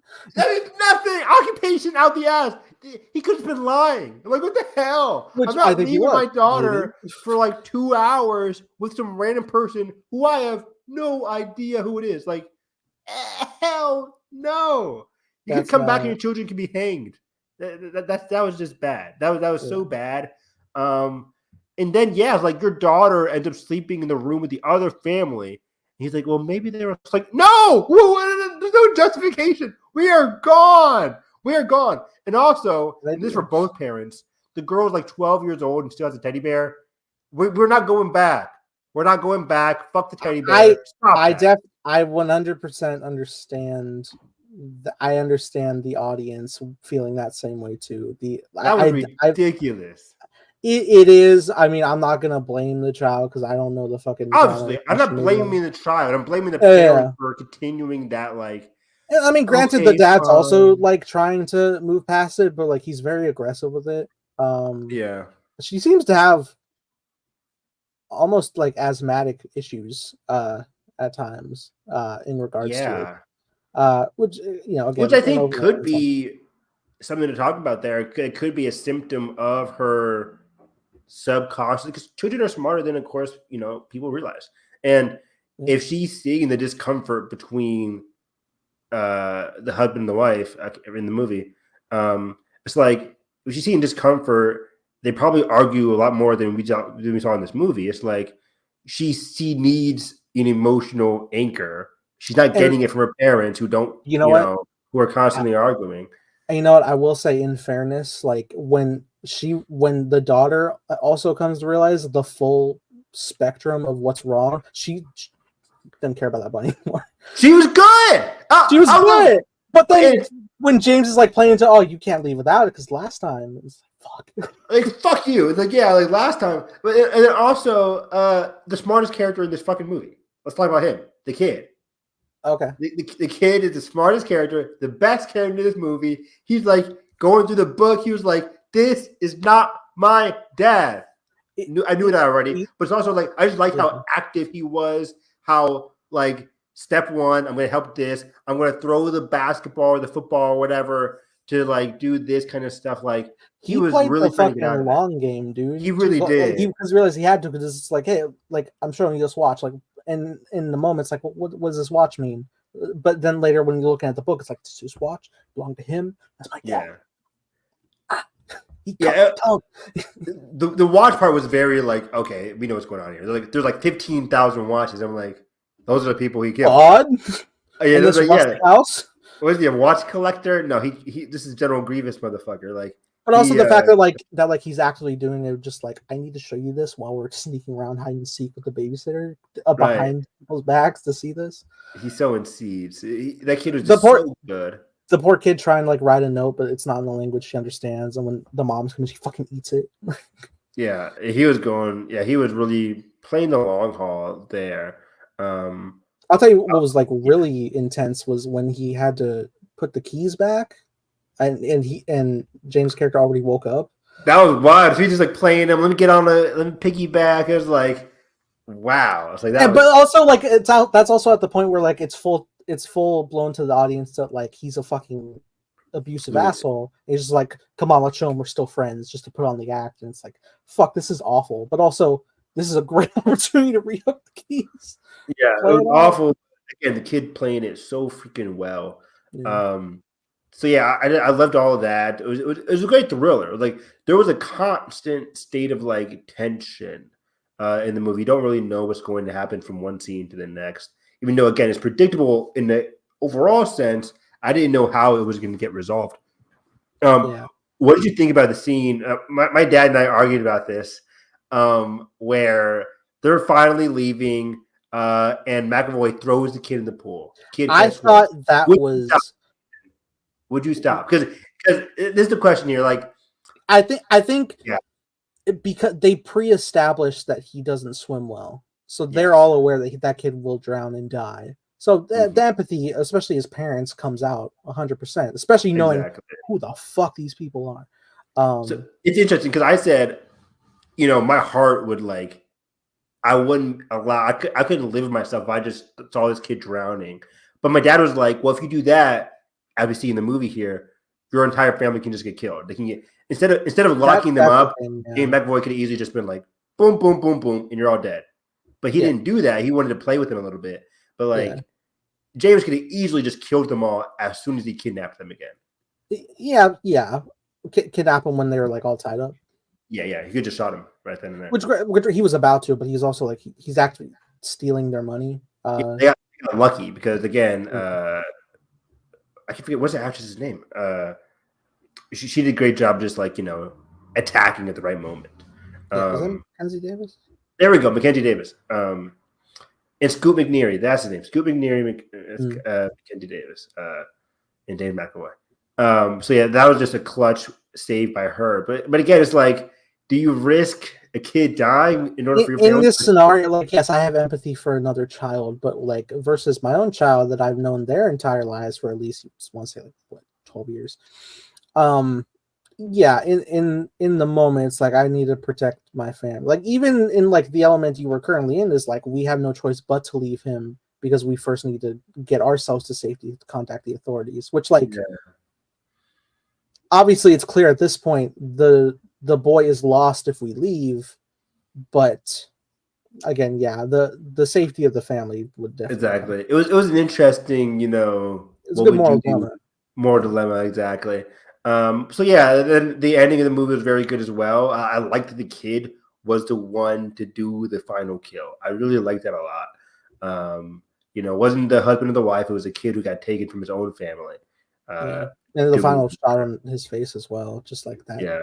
Like it's like you're free, but like the fact that you were brought to this, and that's always like been a big thing that I not a lot of people I don't think really focus on that I do is like you see a character that gets to this like emotionally violent state, and it's like it's great that like they broke away from the people who caused all the difficulties, but like the fact that they got to this level at all is tragic in and of itself. Yeah, it shouldn't have gone to this point. The loss of innocence. Yeah. Sad loss of innocence as James McAvoy's like again toxic nature was kind of like almost seeping its way in there, but again, the kid manages to escape scot-free, and Scoot McNairy just remains a horrible husband. You can probably assume they're going to get divorced by the end of this movie. Just the way he was just so inactive trying to save his own family. It was an interesting thing because like he kind of doesn't have a lot going for him in the movie, and then the plot's like but the cool wife you've been following, she cheated on him a little bit. Yeah, and it's like well, why must you both suck? Exactly. But then again, I don't want to defend cheating, Not great, but like you can understand after watching this movie, at least I can be like, well, the husband isn't really helping himself either. He's a very selfish but like weak character. Um, they talk about like not having sex for like 6 months. I'm like, what's up with that? That's crazy. Who just says that out loud? Yeah, it was just out loud. I'm like, what the fuck? I was like, I understand why you're mad, guy. Yeah, so that was bad. So they were just not great together, not for each other, really. Like the point where they break out, like they like momentarily incapacitate them, and then like incapacitate James McAvoy, and then his wife is like, "Oh no, I was a victim too. Please take me." And he locks the door. He's like, "No, fuck her." He does not respect this at all. It's like, absolutely, don't do that. This is a simple case, and I know this is a movie, but it's like as soon as you incapacitate them, kill them. Like I would have totally like shot one of them in the leg. Like they had a gun at that point. That is always about, if you're not going to kill, you need to incapacitate mobility immediately. Shoot them in the leg, leg at least. Fucking lower spine if you need. Just like do it. Just do it. Like if you're not going to kill them, incapacitate them. Granted, I would just kill them. There was a lot of interesting obstacles. Yeah. Another interesting, I think, because at the very end, like. The thing, not the very end, but like when they're actively trying to leave, there's a metal gate, right? Mm-hmm. Which obviously like blocks them in from being able to drive out. But then in my brain, I'm sitting there and I'm trying to like run the physics, and I'm like, if I ran the wooden part of the fence, can I get out? Yeah. Yeah, that's funny. But again, they managed to escape. I will say like again, the initial course of action of them going to leave the second time is really good, because first off, the daughter hatches an amazing plan of distraction, which is just like, I'm going to cut my leg and pose that I'm having a medical emergency so that I can pull my parent away to inform them. Period. Yeah. That was very smart, dude. That was so good. She was good. The kids were good in this movie, man. I really liked it a lot. That course of action was great, but then like the whole scene of them like going to leave, and I remember it coming from the truck because I was like, don't their fucking tire get slashed? But then that's only like the start of it. It's like, oh fuck, like that's bad luck. But yeah, we could change it, and you're all on edge because at any moment they could fucking just get you. But he genuinely changes the tire, and it's like, oh, where's your bunny? Oh, how'd it get up there? All right, let's go get it. Here, have your dad climb up. He's the tallest. Fuck that! I'm not getting on that ladder. Fuck that shit. Fucking nerve-wracking, but like he legit lets him get it, and it's like, oh, but they have holes in it. Oh, we could stitch them up real quick. Stop it! It was one step after another. Yeah. Oh man, it was the tension was very palpable by the second half of this movie.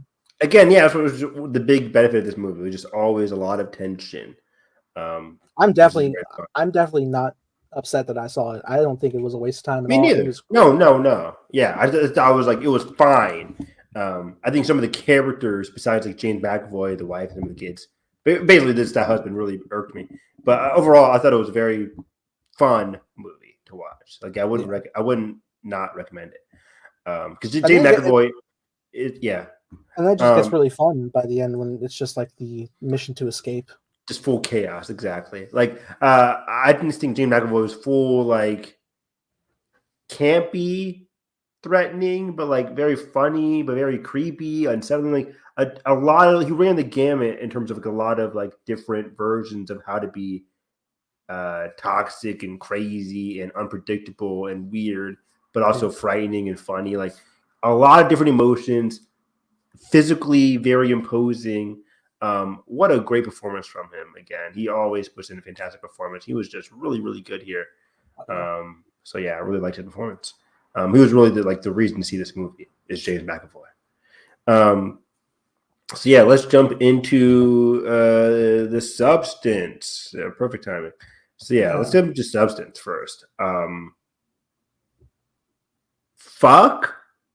What the fuck? Yeah, man, that was what a movie, dude. What did you give this? Did I see your Letterboxd review yet? Oh, I gave it a 5, and I think this is 100% deserves to be a modern sci-fi body horror classic. Whoa! Holy shit! I think so. And I agree. I went like 4.5. I think the small criticism, the 0.5 there, guys. And it might rise. Thank you, Draven. Draven's like half listening. He's like, wait, what? The small 0.5 is that like, wow, this movie is like supernatural-esque in terms of like the whole idea of the substance is really weird. Sure. It does get a bit too crazy at the end, and I'm having a blast watching it. But I feel like the reality is like slowly drips away. Where I'm just like the last 15 minutes, I'm like, I love it, but I'm like, I'm trying to wrap my head around it more so than the other parts of the movie. It goes full B-movie horror, like creature feature, which that's completely dependent on the audience. I'm somebody who really loves that genre and that type of stuff. The audience was having fun. I think you said you didn't have like a big audience. No, it was like what, a Tuesday afternoon. I had like 4 people. Yeah. But I had a packed audience and they were like loving it. Like, ew, whoa, like it was super fun. It's really. But it's hard to do because this is a creature, a monstrous design that you just don't see in cinema. Like, wow. But you can't take your eyes away from it. And again, I don't like body horror, guys. I'm not a huge, like, human centipede bullshit. Like, I'm not doing that kind of stuff at all. But we love The Thing. We love The Thing, which isn't. I guess that is body horror. I think something that is closer, and I still need to watch it, is Cronenberg's The Fly. Okay, that's a good example. Perfect example. Because I'm not touching that movie. Like, you're not? Like, I'm not touching it. Like, I saw a trailer. I love Jeff Goldblum. I saw a trailer for it, and I'm just like, I don't know. It looked too much for me. Too real. It looked too real and too disgusting. I admire it. I think I was watching the video on like 80s or 90s, whatever came out. Horror, and yeah, it just looked disturbing. I don't know. I don't want to be grossed out. And the thing was, like, this movie surprised me. If I went in blind to watch The Fly, I'd probably be like into it. But like having already seen it, I'm just like, I don't want to sit there and wait for it to happen. It's so interesting because I know the premise is built around a dude making a teleportation machine. Oh, teleportation. But a fly gets in with him when it happens, and that's what starts the mutation. And it's funny because like it's a remake, the one we're talking about with Jeff Goldblum. The original, it's funny, it's a silly creature feature type deal where it's like he's turning into a fly and it's just like a fucking like humanoid person with a fly head. It's like whatever. It's funny, it's silly. It's chill. But then Cronenberg was just like, I'm gonna fuck your brains with this imagery. So I'm not touching that. But the substance, I watched as little trailers as I could before this. I saw one trailer for it in front of. It might have played during the when I went to go see the Screen Unseen for Skincare, and that. Oh, the movie Skincare. Yeah. And the trailer was pretty like laid back. It didn't like super go in. It went into like the idea of the premise of like becoming yourself, but it was driven by like the voice of like the guy over the phone, just like what is the substance and like and just like the flashing imagery, like the words and shit, like in between the footage. And it was a really well done teaser. Like it didn't give too much away, especially the imagery, which is great. I mean, obviously going blind, but like I don't think it'll be hurt. Going blind. Because and even then I saw it once and like I didn't see the trailer again. And then I'm watching the movie and I'm anticipating like what it's gonna be, but also there's a lot of shit that comes out that you're like, oh my god. It was out of this world. I loved it. I think some of the best direction, editing, and sound design I've seen of the 2020s so far, dude. Like the editing was so precise. Every crunch, like in that first conversation with the manager played by Dennis Quaid, fantastic, campy, kooky performance of Dennis Quaid. Love that guy. He's great. Yeah, his character I hated from him. He's repulsive. Yeah, and again, this movie is very abrasive with its messaging. Men are awful, and the ideas of beauty, identity, womanhood. It's like within a patriarchal society, old white dudes. it's very haunting. It could lead to a lot of frightening places for women to go through. They're not confident within themselves. And I just thought the movie was very abrasive. It wasn't trying to like, hey, here's the subtext of it all. It's like, no. It's like when Dennis Quaid's like, hey, the staff is all here. It's like huge white dudes in suits balding. It's like, yeah, like these people are not great. But yeah, in the beginning, like every crunch of when David Quaid's having that lunch with her is like just making them as sick and monstrous as possible. It was so disgusting. That especially after like I think his first scene where he's like, he's fucking trash talking her in the bathroom that she had to use, and also Left didn't wash his hands, and they cut immediately to the lunch, and I'm like, so bad. But one of my favorite scenes is towards the end of this movie. I think towards the end of the second act when I forget the main actress's name. About Margaret Qualley. The older one. Her name is wow. It starts with a D, doesn't it? It does. I'm blinking. She was one of the best performances of the entire year. I'm losing. Demi Moore. Thank you. What the fuck are we doing? Demi Moore.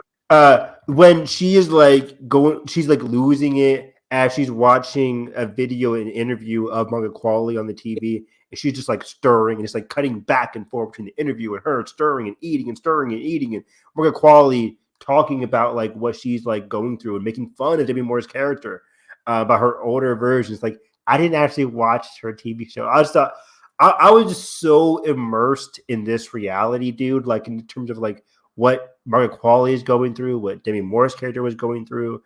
Oh my God. Like it was one of the most immersive movies from the beginning. Like the way the camera is shot, again, the direction here, you're like, it feels like you're just a fly on the wall, per se. Or you're just like following her character just from that point of view of the direction. It felt so like invigorating and immersive and so like in there. It's so good. And just the visual storytelling is really good too. Like just like like at her job, like the fucking hallway, all of her years of work at the posters, and then like the next day after being fired, they're all gone. All gone. And then when Sue starts, and it's like slowly like this one starts to build up and progress.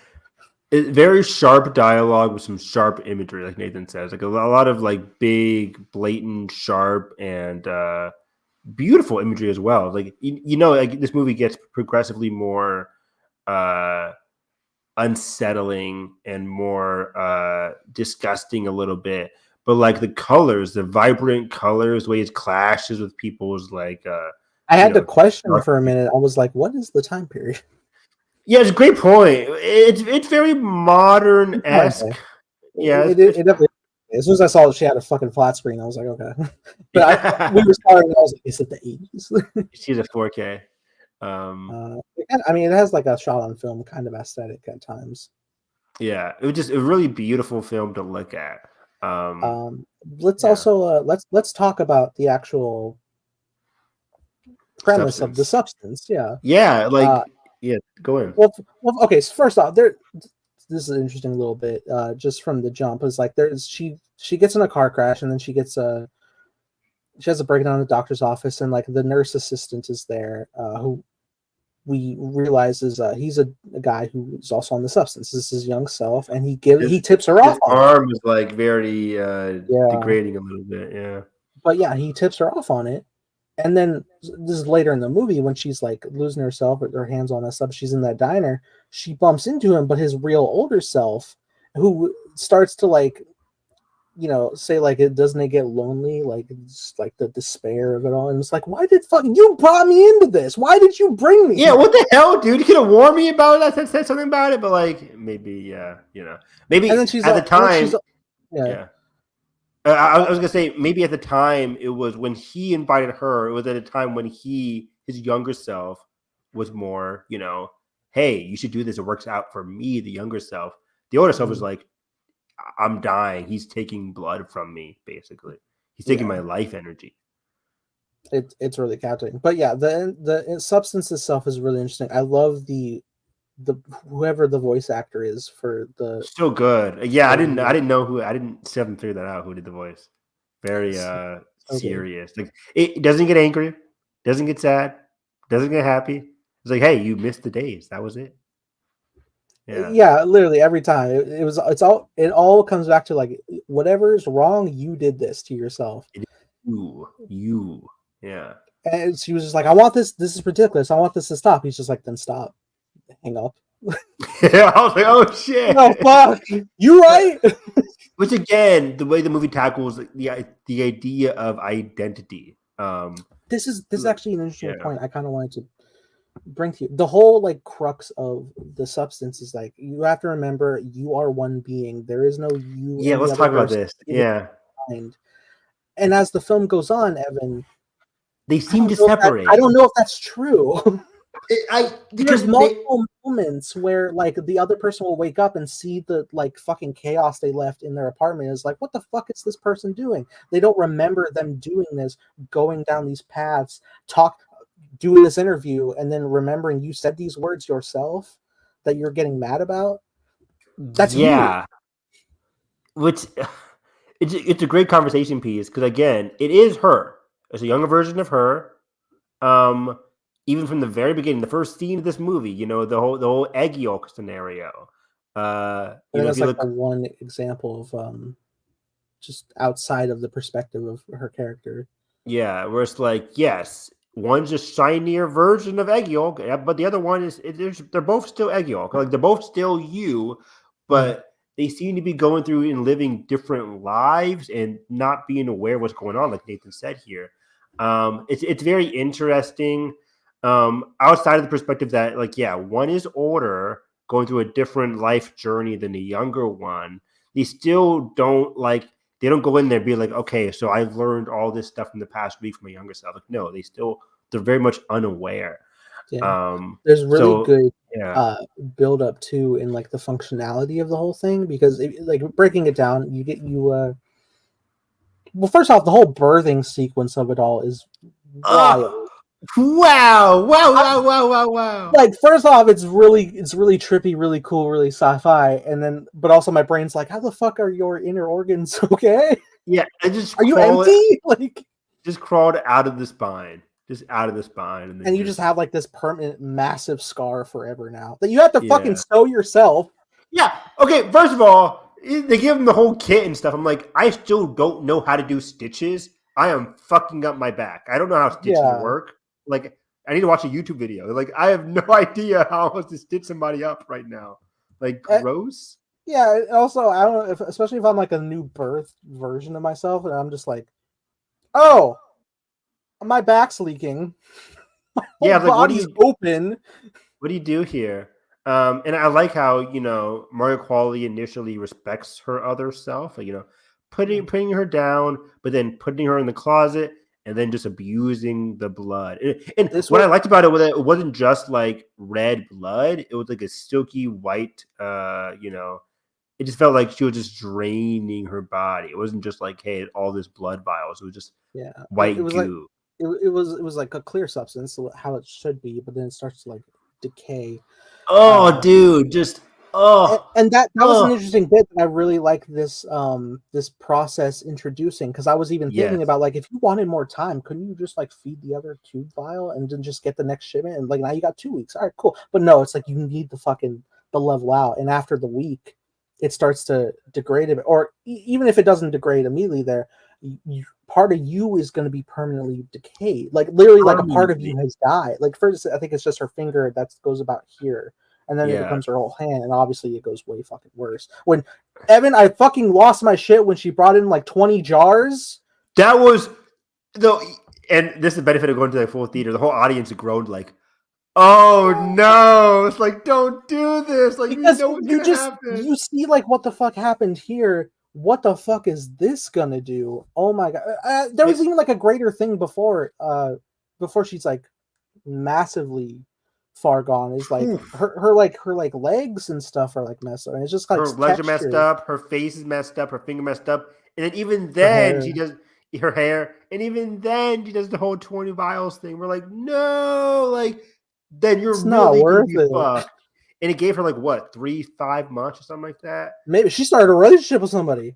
Yeah, started a whole relationship with somebody, and it was just so disturbing because you knew like when she has to come back, I don't want to see what it looks like. I don't even want to guess. And when she goes in front of that mirror, just your body just revolts. It's like, oh, it's like it's so disturbing and disgusting.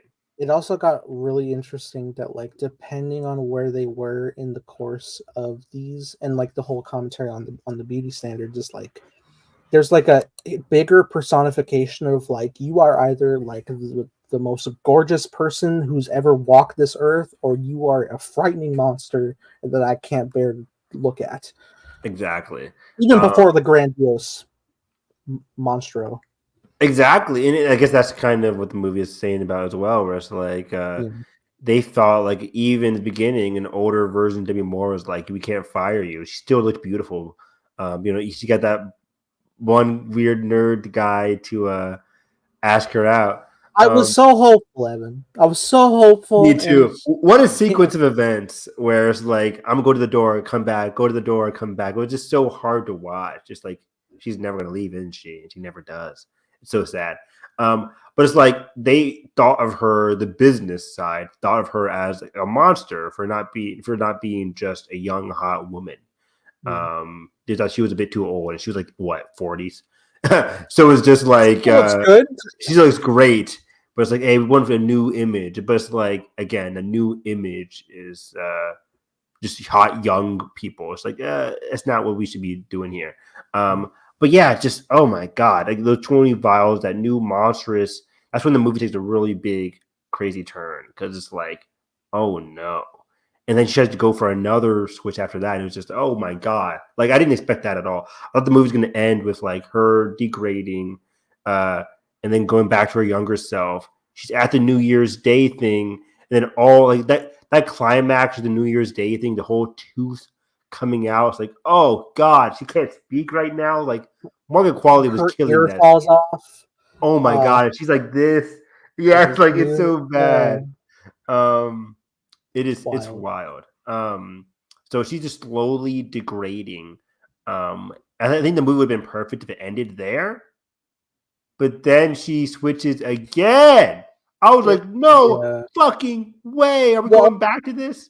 So real quick, before we do that though, there's a really great sequence where she legitimately decides she wants to cancel. And she goes to get the final box. Yeah. That's also includes basically like a termination vial that will destroy. Oh, that was before this scene? Yeah, before the monster. Yeah. Because she's like the older, hunched over state. And she is going to terminate her other self, but then something overcomes her. She can't do it. She can't do it, which is so sad. There's genuine care, and then because she's like, I'm never gonna have this chance again. Like, this is your one chance. And even then, I don't even know if it was like a state because it was made clear, like, okay, if you unsubscribe, you're never coming back to it. And it's like, okay, but like she wanted to keep her alive, and maybe that was in a selfish nature, maybe it was in a nurtured one, maybe it's both. It's totally possible. But then it goes into them both being conscious at the same time, which is not. Did not see that coming. What the hell? But then also when Sue, the younger version, sees the vial, then she goes hostile and tries to kill her. Ape shit. And it's like, what? This movie is just crazy. Kicking each other, like, crazy. Just going flying. I'm like, whoa. I was like, is there wire work? Yeah, right? Hell yeah. But like, yeah, then it devolves to a more bloody. Like, wow. Very bloody, very tragic evolution to how we got here. But also, also a self-reflection of like the personal abuse of oneself. Big time. Exactly what I thought too. Yeah. Which is so sad and unfortunate. Yeah. And then that, leads to, lo and behold, New Year's Eve. Okay, yeah. So then she gets to the New Year's Eve thing. Yes. Okay. Yeah. Which is again one of the great, just so good. The way again the camera showcases like her slow like de-evolution, both in the eyes of the people who used to look up to her, and then just like her response to all the chaos, just like shielding away from society. First her teeth, then her ears, her ear. and then she's like slowly trying to get back home. It was so like And it's like what there's like one level, there's like a little bit left of the original activation formula. and she couldn't get even another couple hours. Yeah, well, I mean, it does something. It makes a copy of a copy. So she was her younger self when she tried to switch again, right? Or yeah, she was Sue. The original is Elise, and then Sue, and then this version. The birthing sequence of that was intense. I think what like really like made me fucking jump nearly out of my seat is when like fucking like 5 eyes formed into 5 eyes, and then you see the full brunt of it, and it's like you see Elise, like you said, on the back, just like in a state of like screaming. I'm like, the fucking God. stuck open jaw. Oh, That's terrifying. Like a permanent scream. That was disgusting. And also terrifying. Can't vocalize. Yeah, the sagging boob just falling into the ground. I'm like, oh my that was wild. I believe I read that from the director that like a commentary of like, you know, the idea of like the sex cells, and like now it's being pushed into this corrupt thing that's like society is rejecting because, you know, they don't want you anymore, right? Again, 100%. It's full circle at the beginning. Wow. Yeah. So yeah, but also in an intense way. Very intense and disgusting. I love the evolution of like the self-portrait getting cracks within it before she opens it to wear it as an original face, as a mask. Yeah, just a mask of her past self trying to. And that was an interesting bit because she gets back to the studio and like the dude, like one of the producers opens the door and it's just like this hodgepodge wearing a mask. And he's just like, finally, we've been waiting for you. And it made me think, like, is there a fucking supernatural element to this thing that just personifies? Again, yeah, that's why it was like that small 0.5 where I'm like, we're losing the ground. Again, this isn't a grounded movie because there's a whole other substance at the heart of it all. But it's like we start entering like a dreamlike state here where it's like, oh, is this really happening? You're not really for sure. Maybe she died when during her last transformation. And the last 15 minutes was all a dream or a nightmare, however you want to look at it. You don't really know for sure. But again, like, yeah, everybody is so oblivious to it all until the bloodbath starts happening. Until the mask falls off. Yeah, exactly. And that's when you get like the full broad opinion. Like, oh, she's hideous. She's a monster. And for me, it just seems like kill the beast. Exactly. The mob mentality, which it felt like, yeah, even if there wasn't this whole monstrous thing, this is how people look down on other people in society, especially like women. It felt like that. Like if they're not up to your standards, I mean. And yeah, it was crazy. And somebody mentioned on Twitter, it was like the funny thing was like a Dennis Quaid's character, he wasn't even like disgusted by it. He was just upset that this is happening to him on this night. He just looked very upset, like, oh, come on, while blood is gurgitating down his throat. He's just like, it was insane. People are slipping on blood, cracking their necks, dying, and it's just blood flying everywhere. It's just wow, Nathan. I think she also like gets hit by a projectile, but like regenerates, I think. Oh, I didn't even notice that. What the hell?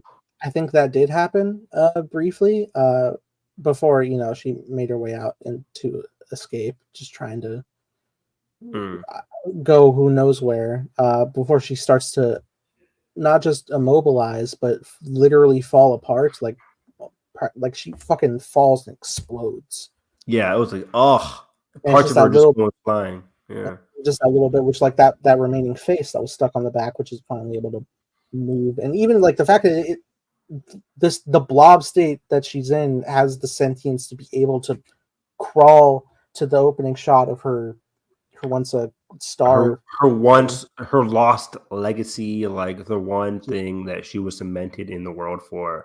And this was also opening as well, just like the the glam of like the premiere that evolves and people like excitingly taking photos with it before it's like, oh, who's that chick? Oh, she was in something I can't remember. Fucking rainstorms coming through, people dropping their food on it, messy cleanups and shit, and just disrespected all throughout.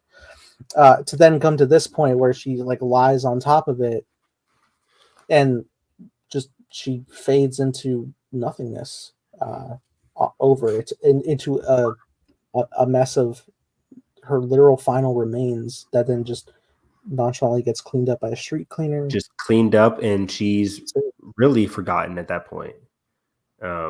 What a remarkable first shot and remarkable one of my probably the best final shot I've seen all year. Just beautiful, a perfect encapsulation of what this film is about. Yeah, maybe I should bump this up to 5 stars. This is a fantastic, a near perfect movie. It's one of those things like I don't know if I'll ever see it again. I mean, I might, because like after watching how disgusting and gross it is, it's hard to rewatch that. But at the same time, I have so much fun watching it at the same time that I might just it might be part of my collection. I'll never know. But it's definitely in my top like top 5 of the year. Like it was just a remarkable film. Like holy shit, holy shit. Yeah, man. I haven't ranked any of these movies since August, so I need to rank like the last 15 movies I've seen. Where did I put the Substance on my ranking? It's Let me guess, Nathan. Let me guess. Did you find it yet? I did. Okay, let me guess. The Substance is Nathan's number. I think I know number 1. I think I know number 2. Is it number 4? No, it's. Do you want me to say high or low? Is lower. Yeah. 6. No. Lower? Yeah. 8. No. 10? No. What is it? There's a lot of good movies. Fuck you, 5 stars. I know. How many 5-star movies do you have? Yeah, I'm thinking 5 stars. What the hell? That's literally my quote on Letterboxd. We just had a whole, 20-minute conversation. This is number 12. Then I'll do it again. What is it? It's 13. 13. What the fuck? Out of like 36 movies this year, yeah. What the hell? That's fair. What do you have? Speaking No Evil above it? Shit. No, that's lower. I give that 4 stars. 13. Have you seen Hitman this year? Hitman? No, I haven't yet. That's not even in there. What's 13? Dune, Challengers. That's 1 and 2. No, Challengers is not as high as you're thinking.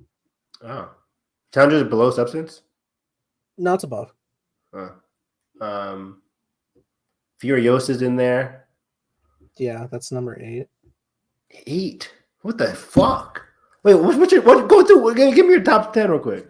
Top 10? All right, from 10. Oh wait, we didn't even talk about your other movie. I assume you like Transformers 1 more than Substance. Oh yeah, that was ranked, and then I ranked it even higher. Wow. Let me guess before we move on to our next conversation here. Is Transformers 1 number? Is Transformers 1 number 4 for you this year? Let's go! Let's go! 5 correct. Nostradamus. 20%. You grade on a curve? Yeah, I do for some of my grades, students. Oh man. Also, have you seen Strange Darling? I haven't. Strange Darling. When did you see that? One of the weekends before. Yeah, that's the one with the neon poster. Yeah. Yeah? Question mark. Okay, yeah, I believe you. Yeah, it's gone from Cincinnati. I think it played for like 1 weekend. It definitely already came and went. So I knew I had to see it. That's my number 12. It's right above The Substance. Wow. Okay. I thought wow. Okay, give me your 1 through 10 again before we talk about Transformers. Okay, I'll go from the bottom. Number 10, I had Challengers. Okay. Oh, actually, Substance was 13, you said? 13, Strange Darling was 12. Number 11, I had I Saw the TV Glow. Okay, yep, forgot about that movie. 10, I have Challengers. 9, I have Kingdom of Planet of the Apes. Oh wow, I'll put Apes behind Substance. Yeah, Interesting. I mean, I yeah, love Apes. Yeah, go yeah. watch our Apes review. Hey. 5 stars. We need a commentary though. We do. At I need 8, to I buy have it. iPod. At 8, I have Furiosa. Peak. 7, I still have The Fall Guy. No way, you're the Fall Guy over the Substance. No, I don't know. I mean, I like Love, goddammit, and that used to be like my number 3. So That was very high for you. I remember that. Yeah. Yeah, you loved the shit out of that movie. Number 6, I have Trap. Wow. I love Trap. You I mean love mid so- trap? No, get out of here. I didn't like.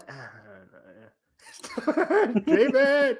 I ranted about. I didn't rant, but I talked about Trap with Josh and Edgar. I think it's campy fun that I'll never see again. It's campy. It's fun. It's just so unbelievable. Which I know is supposed to be like, oh, it just turn your brain off, have fun with it. But I'm just like, for an M Night movie, it's not what I expected. The biggest fun I have with it is the way he's able to maneuver these different scenarios, and then that still resonates with me a little less so, but it still resonates with me when we get to the more innocence characters who are trying to do the same. Yeah. I think the second act gets progressively better, but yeah, it was just so like. Anyways, yeah, I don't want to. It was so unbelievable for me. I'm like, this movie, my boy Shyamalan. I do. I mean, I love M. Night, but I didn't like Trap that much. I didn't like Old. I didn't like Knock at the Cabin that much. I'm like, man. But I think I would go Old, Trap, Knock at the Cabin, maybe. Right. Anyway, sorry. Continue. Number 5, I have Deadpool and Wolverine. Okay. And I don't care. I know you. I get it. You love Backstreet Boys. It's okay. Yes. It's bye. Same thing. It's not. Same thing. It's not. Yeah. NSYNC, Backstreet Boys. They're both boy bands. I did recently rewatch what's it called? Deadpool This Is the End, which has the Backstreet Boys. Wow. That movie's still funny, dude. What's next? Number 4, I had Transformers 1. Number 3, I had Dune Part 2. Peak. Number 2, I had A Quiet Place Day 1. Wow. You knew this for a while. I forgot that was yeah. Sorry. And then one is come on. What the fuck? Wait, you had Dune, Challengers already. You had Furiosa already. You had Quiet Place already. Don't disappoint me like this. Oh no, Evan! I'm blanking. Evan. Oh Evan. No, I'm blanking. Maybe my favorite horror franchise. I'm blanking. What is it? Oh my god, it's Alien Romulus. Oh wow! Yes. Wow, we had a whole conversation. I didn't know that was like that beloved from you. That said, I'm looking at Inside Out 2 on my ranking, and I might need to bump that up. Over the Substance? Dude, the emotional themes of that movie is immaculate. Really good. I really liked Inside Out too. I think it's middle of the pack for me. I had that at 4.5 for a minute, but I may give it 5. I'm feeling generous. Damn. Honestly, Nathan's Letterboxd star ranking. It was like, dude, you look at my diary, even with like shit that isn't from this year, like the amount of 5 stars I give is insane. That's crazy. Not crazy. I mean, I respect it, of course. Yeah. I watched because in the last couple of days I rewatched The Fablemans. It's phenomenal. I gave it 5 stars again. Great movie. And then for That's the first time, 4.5 star movie. Yeah. For you. And then I watched a movie I hadn't seen yet, a Tim Burton film called Ed Wood. Wow. Which I really liked. Never heard of it. Gave it 5 stars. But yeah, let's hurry up. This is getting long. Let's go into Transformers. I think I have a night to do. Yeah, man. Transformers 1 is an incredible odyssey of two brothers. Don't Am I tear wrong? up. Don't cry already. And no tears for you, Alfonso.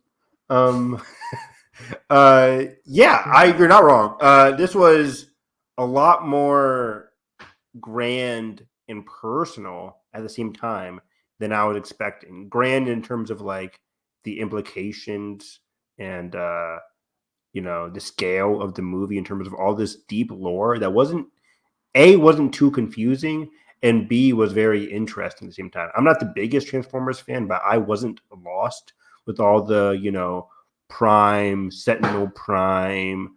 There's a group of Primes. There's another entity that we have to fight who weren't too fleshed out, but wasn't really necessary. And then we get, like, of course, the Brotherhood angle that really anchor the heart of the movie between Optimus and Megatron. They weren't called that. They were called D16 and the other one.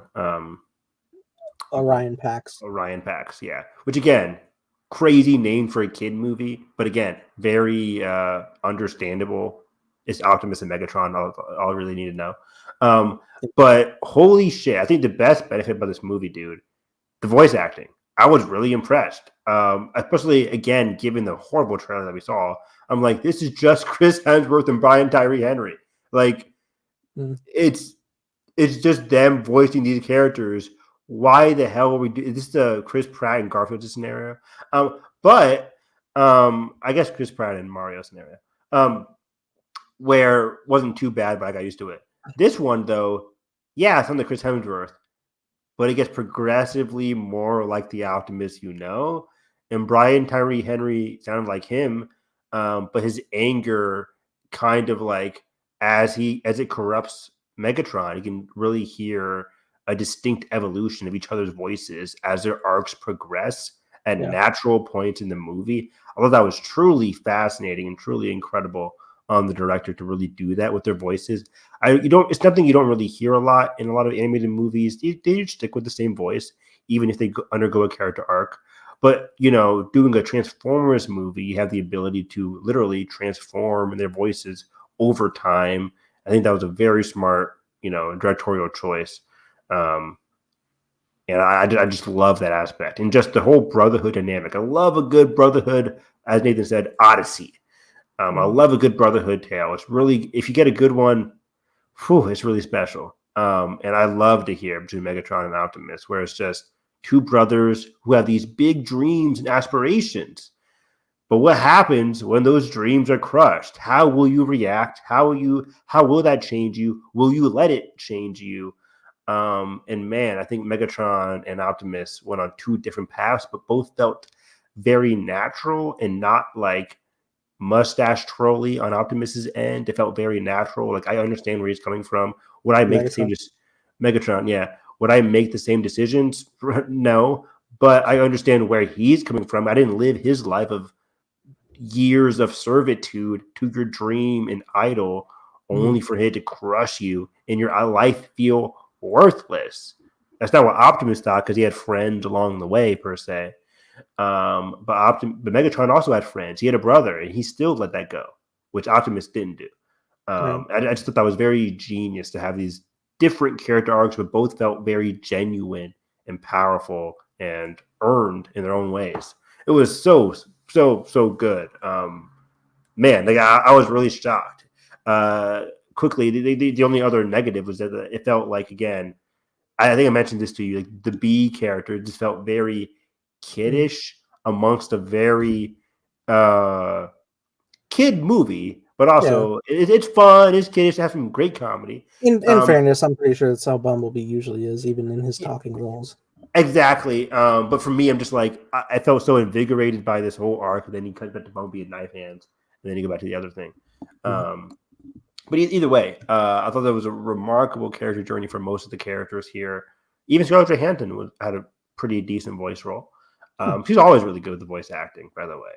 Jungle Book, this movie, and of course her. Yeah, I hate that movie, but I love her. Kidding, love it. I love her. I wanted to get that Nathan's look there. There we go. For the title. You have to specify. But yeah, man, that's enough rambling. What about you, man? What was your favorite parts about this movie? Well, I think it looks gorgeous.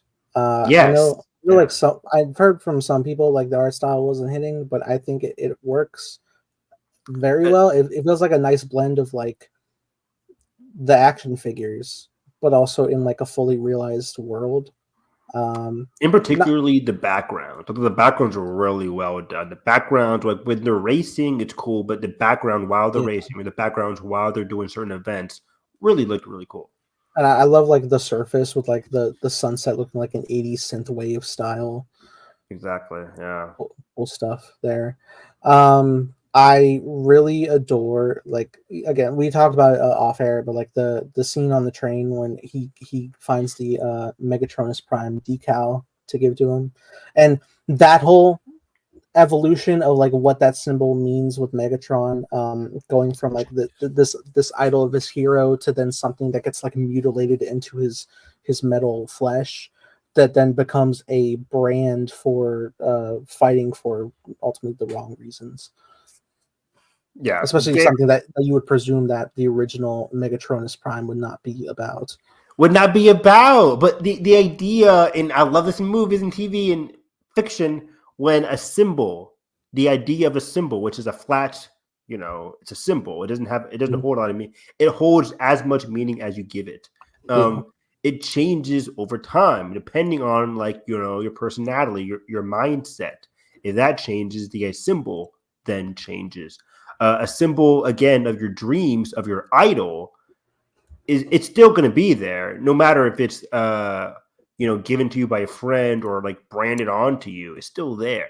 But what Megatron's going through, it changes the concept of the symbol and makes it a lot more unfortunate and evil than what it was initially intended as a gift from a friend. It becomes the symbol of his change to nature.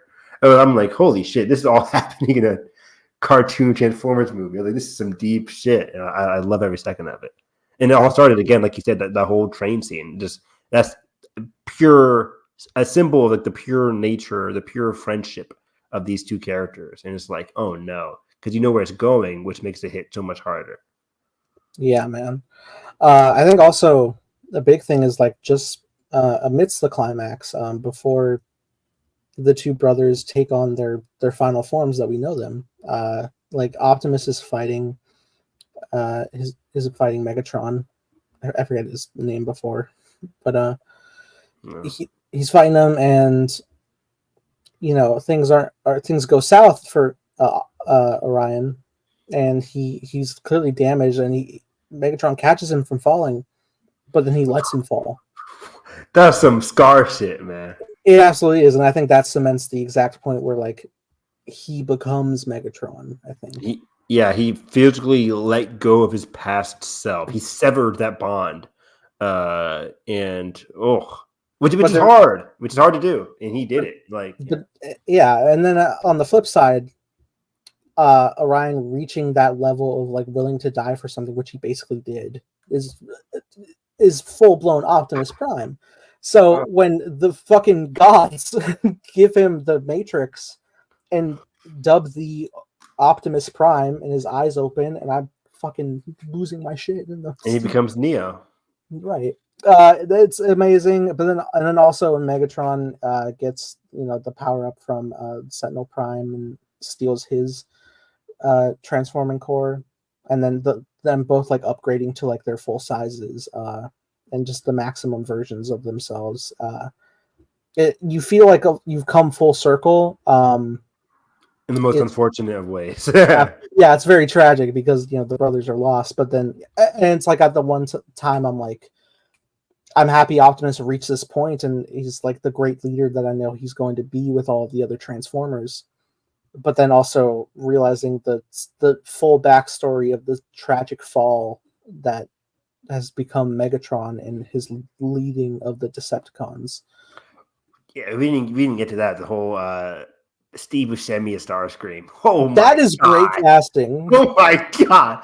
Jalen and I was like, Steve Buscemi as Starscream? What a perfect surprise role. I loved him.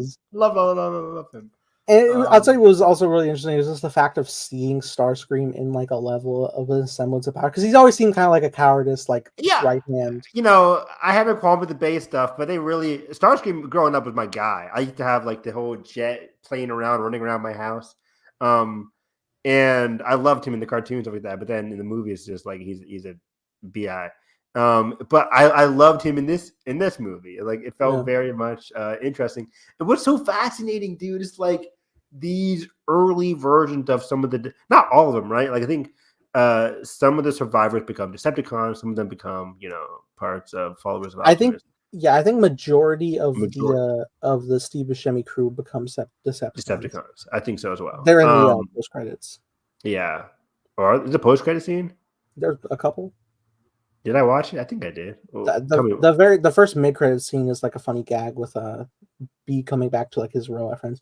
The second one is Megatron giving a speech to the Decepticons and branding themselves with the Decepticon brand. I don't know if I saw that. Is that the very end? Brand, yeah. Oh yeah, probably. Stop leaving, motherfucker. Watch the words. I usually, you know, I've waited. I waited all for substance. I just saw my old ass. I waited at the end there, but you know, maybe I was hungry that day. Do you ever consider that, Nathan? Maybe I'm hungry. I'm a growing boy. I considered that you have Google in your pocket and you could be like, does this have a post credits? You know, I do that if it's a Marvel comic book movie. From the man who missed the Acolyte sneak preview. Wow, calling me out. Listen, I don't know. When you go see Joker, go pop your head into the end of Transformers. Honestly. But I got time right. But yeah, I love that idea, dude, of like these people who got betrayed by Sentinel Prime, left to die, Starscream in them. I thought Optimus was going to come in and like rejuvenate them, give them a new light, but it's actually Megatron who comes in there, gives them a new light / a new darkness. You know, reinvigorating their anger at Sentinel Prime, becoming that shared anger, that shared passion that drives them to revolt. But their revolt goes into a full-blown, you know, chaotic revolt. You know, there's peaceful revolt, and then there's peaceful revolt / revolution. But now he's revolting against even the status quo and becoming something even greater and darker than ever before. And he becomes kind of like a cultish leader. As I say at the end, he's even branding them. So yeah, it becomes even darker. Man, I wish his core transformation is gun. Yeah, gun. It's pure evil. Yeah, and then Optimus's blade at the end. The action sequences, let's say that, was so kinetic and fluid and so cool. I love the way they directed all the action. Nothing confusing, super fluid, cool, very interesting. Even the whole racing sequence is incredibly fun. That was super fun. I was like, oh, I'm rooting for them. This is amazing. And the fact that the story doesn't just bring them up immediately to like, yeah, they're at a higher status. Like, no, you're going even lower, and your journey begins now. Exactly. It was just so much depth within this brotherhood, within this story. You know, I always talk about like the meaning behind minds and diving deeper into like the deeper you go into a mind, the deeper you go into somebody's subconscious. And the way this movie goes into the deeper within the world of Cybertron itself, like they get banished deeper into the earth, and they have to dig through out of that and become up literally to the surface of their subconscious. And that's when, ironically, once they're on the surface, their eyes open up. They start to like change. Their characters start changing. And I thought the exposition scene between Sentinel Prime and everybody was very interesting. The way that was like visually shown is very cool. Not Sentinel, but the OG one. What? No, yeah, I'm agreeing. Yeah. The OG one showing them was really cool. Again, like the alien ones, the people that the Transformers were going up against, I don't remember their names. They're not really that relevant. But they were a good tool to showcase like Sentinel's evil, like conniving nature. He just wanted to be on top of the food chain, basically. Yeah. So that was very cool. I will say this movie does a really good job at showcasing how even inside like the core that they live in, Cybertron's beautiful. Cybertron is a beautiful planet, and we know from many adaptations that like the war crumbles it to like such a level of decay, that that's the big thing, is like Optimus is fighting, for peace, and even like, in the era of Earth, like wanting to return home and like just reclaim their home. Exactly. And what their home could be. Yeah. Yeah, but then also like what it has become, and like if the day comes when the fighting between the Autobots and Decepticons are done, what will be left of Cybertron? Yeah. Which sucks, because I think it's setting up a delicious sequel where now the Brotherhood is dismantled, severed. And what can we see between their next confrontation? It's never going to happen now because it fucking bombed, and audiences suck. Hey, Paramount, you got a streaming service? Can I get a show? Please, did that TMNT show already come out? I don't know. Did it? Maybe. Paramount Plus is next to Apple in terms of terrible advertising for the shows. But yeah, man, this movie, it was surprisingly brilliant, surprisingly full of depth, while also having some great comedic gags, great action, great voice acting. John Hamm as the villain, peak. I thought visually it looked great Direction as well. It's 2 great directed movies this month with Wild Robot, which is phenomenal. Turning Red, Transformers, which was phenomenal. Turning Red is phenomenal. Turning Red was really good. Yeah. I did a question today on Kahoot, right, on trivia stuff. Which Disney movie features the character of Mushu? I thought that was a gimme. They were like, Mr. Harris, how the F are we supposed to know this, Mr. Harris? I don't watch movies. I'm like, I'm sorry, guys. I thought you guys watched fucking Mulan. I'm sorry you don't have a child. So like now, like the past couple of years, I'm like, that worked out like in 2021. They all knew that, but like just 3 years later, 2024, I'm having problems doing a lot of Disney questions. I only pick out Disney movies because I figure like those are like the most universal. I'm not going to pick out like what was Cap's last line in Winter Soldier. Like I'm not doing some MCU quotes. I'll do it. If I was a teacher, I'd be like, "Y'all are fucked today." You don't know the MCU quote of the day. What do they say about Thanos? Hear me and rejoice. Like what do they say? But literally, I thought you were genuinely asking. I was about to do it. Whoever first person to name the character that said this can leave class early.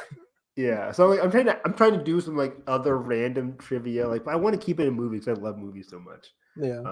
And I'm struggling to find movies that everybody is able to watch because kids aren't watching a lot of movies these days. Go off the box office, I guess. Right. But I'm sure if you throw out something from Avatar, that they're probably not getting it. But I put in the words highest grossing. Like, what does grossing mean? I'm like, oh well, fuck me. So I was a stupid kid too. Yeah. I was like, how much money did it make, guys? I was like, oh, okay. Wouldn't that be growth, Mr. Harris? So yeah, man, Transformers 1, what a brilliant movie. You said it's number 4 for you. I have not ranked my movies. Let me see the last movie I actually like. It's been a while since I've ranked movies. I'm terrible. Yeah, I haven't ranked a movie since I saw Alien Romulus. August 16th. I've seen 1, 2, 3, 4, 5, 6, 7, 8, 9, 10, 11, 12, 13 movies since then that I got to rank. I didn't know Romulus was your number 1. Yeah. And I love that franchise, and that was just a really great entry. Great movie. I think let me rank up on Romulus because I loved our conversation with her last time. I give it a 4 stars. I'm gonna give it a 4.5. You can like things. You can give it a 5. I love it. I love a lot of things. 5 things just feel precious to me. I don't know. I mean, I gave a couple 5s this year. I think Sing Sing is a 5-star movie. Okay. I think Dune, Furiosa, Challengers, Hitman, 5-star. Kingdom of Planet of the Apes, 5 stars. Long Legs, 5 stars. I didn't give Long Legs 5 stars. That's where you and I differ, I guess. Substance, 5 stars. Now it is, at least. Nice. Thanks to Nathan. It's a conversation. I could talk you into anything being a 5-star if you let me. Wild Robot 4.5. Some of these I want to see again. Transformers 4.5, or now Transformers again that 4.5. Yeah, good stuff. So yeah, this was a fun one. 2 hours 24 minutes, baby. That's how we do it. Might not be as long next time. Because there's no Last of Us trailer to derail us for 20 minutes. But we'll be back next week to talk about Agatha episode 4, Penguin episode 3, and whatever things we see between now and then. Will we see Mephisto? Will we see the Batman? The Batman. We'll never know. Will we see Matt Reeves show up? This is a great question. This is a great question to leave off, Evan. What do you think is more? Maybe none of this happens, but what do you think is more likely to happen? Seeing Mephisto at the end of Agatha or seeing Batman at the end of Penguin? Mephisto. I don't think Batman is showing up. Right. I don't think Batman's showing up. But probably easy. Yeah. Okay. But also like full transparency of possibility of a Batman depiction. No close up of Pattinson, like silhouette in the night on a building. That's easy. They can do that in like 2 seconds. Will they? No, they won't. They won't. No allusions to that. I think, given what the words of the director, they want to keep things grounded in Penguin's story. Nothing like, hey, this is where Batman's doing. Because if he's going to be there, he'll show up and he'll do something. So no teases to him at all. This is Sophia and Oz's story. We'll get Andy Serkis. Yeah, offer the show. Yeah, exactly. He's like, it's iceberg lounge clothes. I need a drink. Anyways, yeah, find me on Twitter, Harris EV9. We'll be back next week, or maybe 2 weeks from now. We'll see. You going to the movies this weekend, right? Yeah, for Joker. For Joker. So we'll be back talking about Joker. That'll be our big next movie review. We'll see how much we like it, enjoy it, think it's mid, whatever. We'll see. How much I see Megalopolis? I don't know if I want to see that. I want to see it, just hearing the people's odd experience. Exactly. But yeah, probably again. What? I saw a clip of Adam looking like, go back to the club. I see a tweet about it. I see the clip, but I didn't hear it. I just saw his head shaking. I want to. If I ever see that movie, I want to hear it for myself. I want to hear that in IMAX. Yeah. Which I won't now because Joker's out. It's too late. It's too late now. But yeah, again, if I'm on Twitter, Harris EV9, this is a big week for TV. Fall season's kicking in as October starts. Legend of Vox Machina. I finished my rewatch binge of season 1 and season 2. It is a perfect fantasy show. Coming back on Thursdays. Lord of the Rings, Rings of Power has been one of the best shows of the fucking year. Finale is this Thursday as well. New anime called Blue Box starts in Thursday as well. Fuck. And then if you haven't not heard of the anime Dawn to Dawn, I watched the episodes already, but the first episode comes on Netflix on Thursday as well. So it's going to be a crazy week for new shows, new anime, new stuff. So I'll be talking about it all on Twitter at HarrisEV9. Nice. You can follow me _TimeBlazer, making a show called Time Blazer with co-star and creative consultant Evan Harris. Playing Ben, who enjoys Transformers. Yes, and speaking of robots. Oh, in disguise? Our character 3D, we recently had a dropout of casting talent for that role, but I'm happy to say we found another Skywalker. A sister. Brother. Brother. Your brother. No, I don't have a biological thing. However, in spirit, yes, my good longtime friend Jared Gann will be joining our cast for this role. I'm very excited to have him on. He's very nice light tone in his voice, which I think will be very great for this character. So, how much you paying him? If I was not broke, everybody would have fucking dental, my guy. What are you, Canada? Okay. Listen, Cool. look, I'm trying my best. The channel doesn't make money anymore. There was a time. Wait, what? Pause. Wait. love Anyways, I love YouTube. So, also, this week is the beginning. If any Star Wars fans out there, the Star Wars comics are finally diving into the post Return of the Jedi era with the Battle of Jakku miniseries, which is from now into January.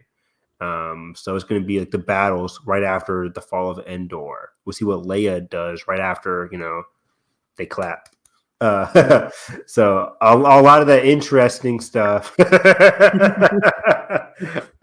All that interesting stuff. The comics are finally diving into. I think the art looks really good. I'm very excited. It starts on Wednesday. If you go to your local comic book stop or Amazon for all that kind of stuff. But yeah, nice. that's about it. Yeah, so if you guys enjoyed this, make sure you like the button, subscribe, not already, ring the bell so you don't miss coverage on all things movie and TV. And that being said, hope you have a great day. Catch you guys next time.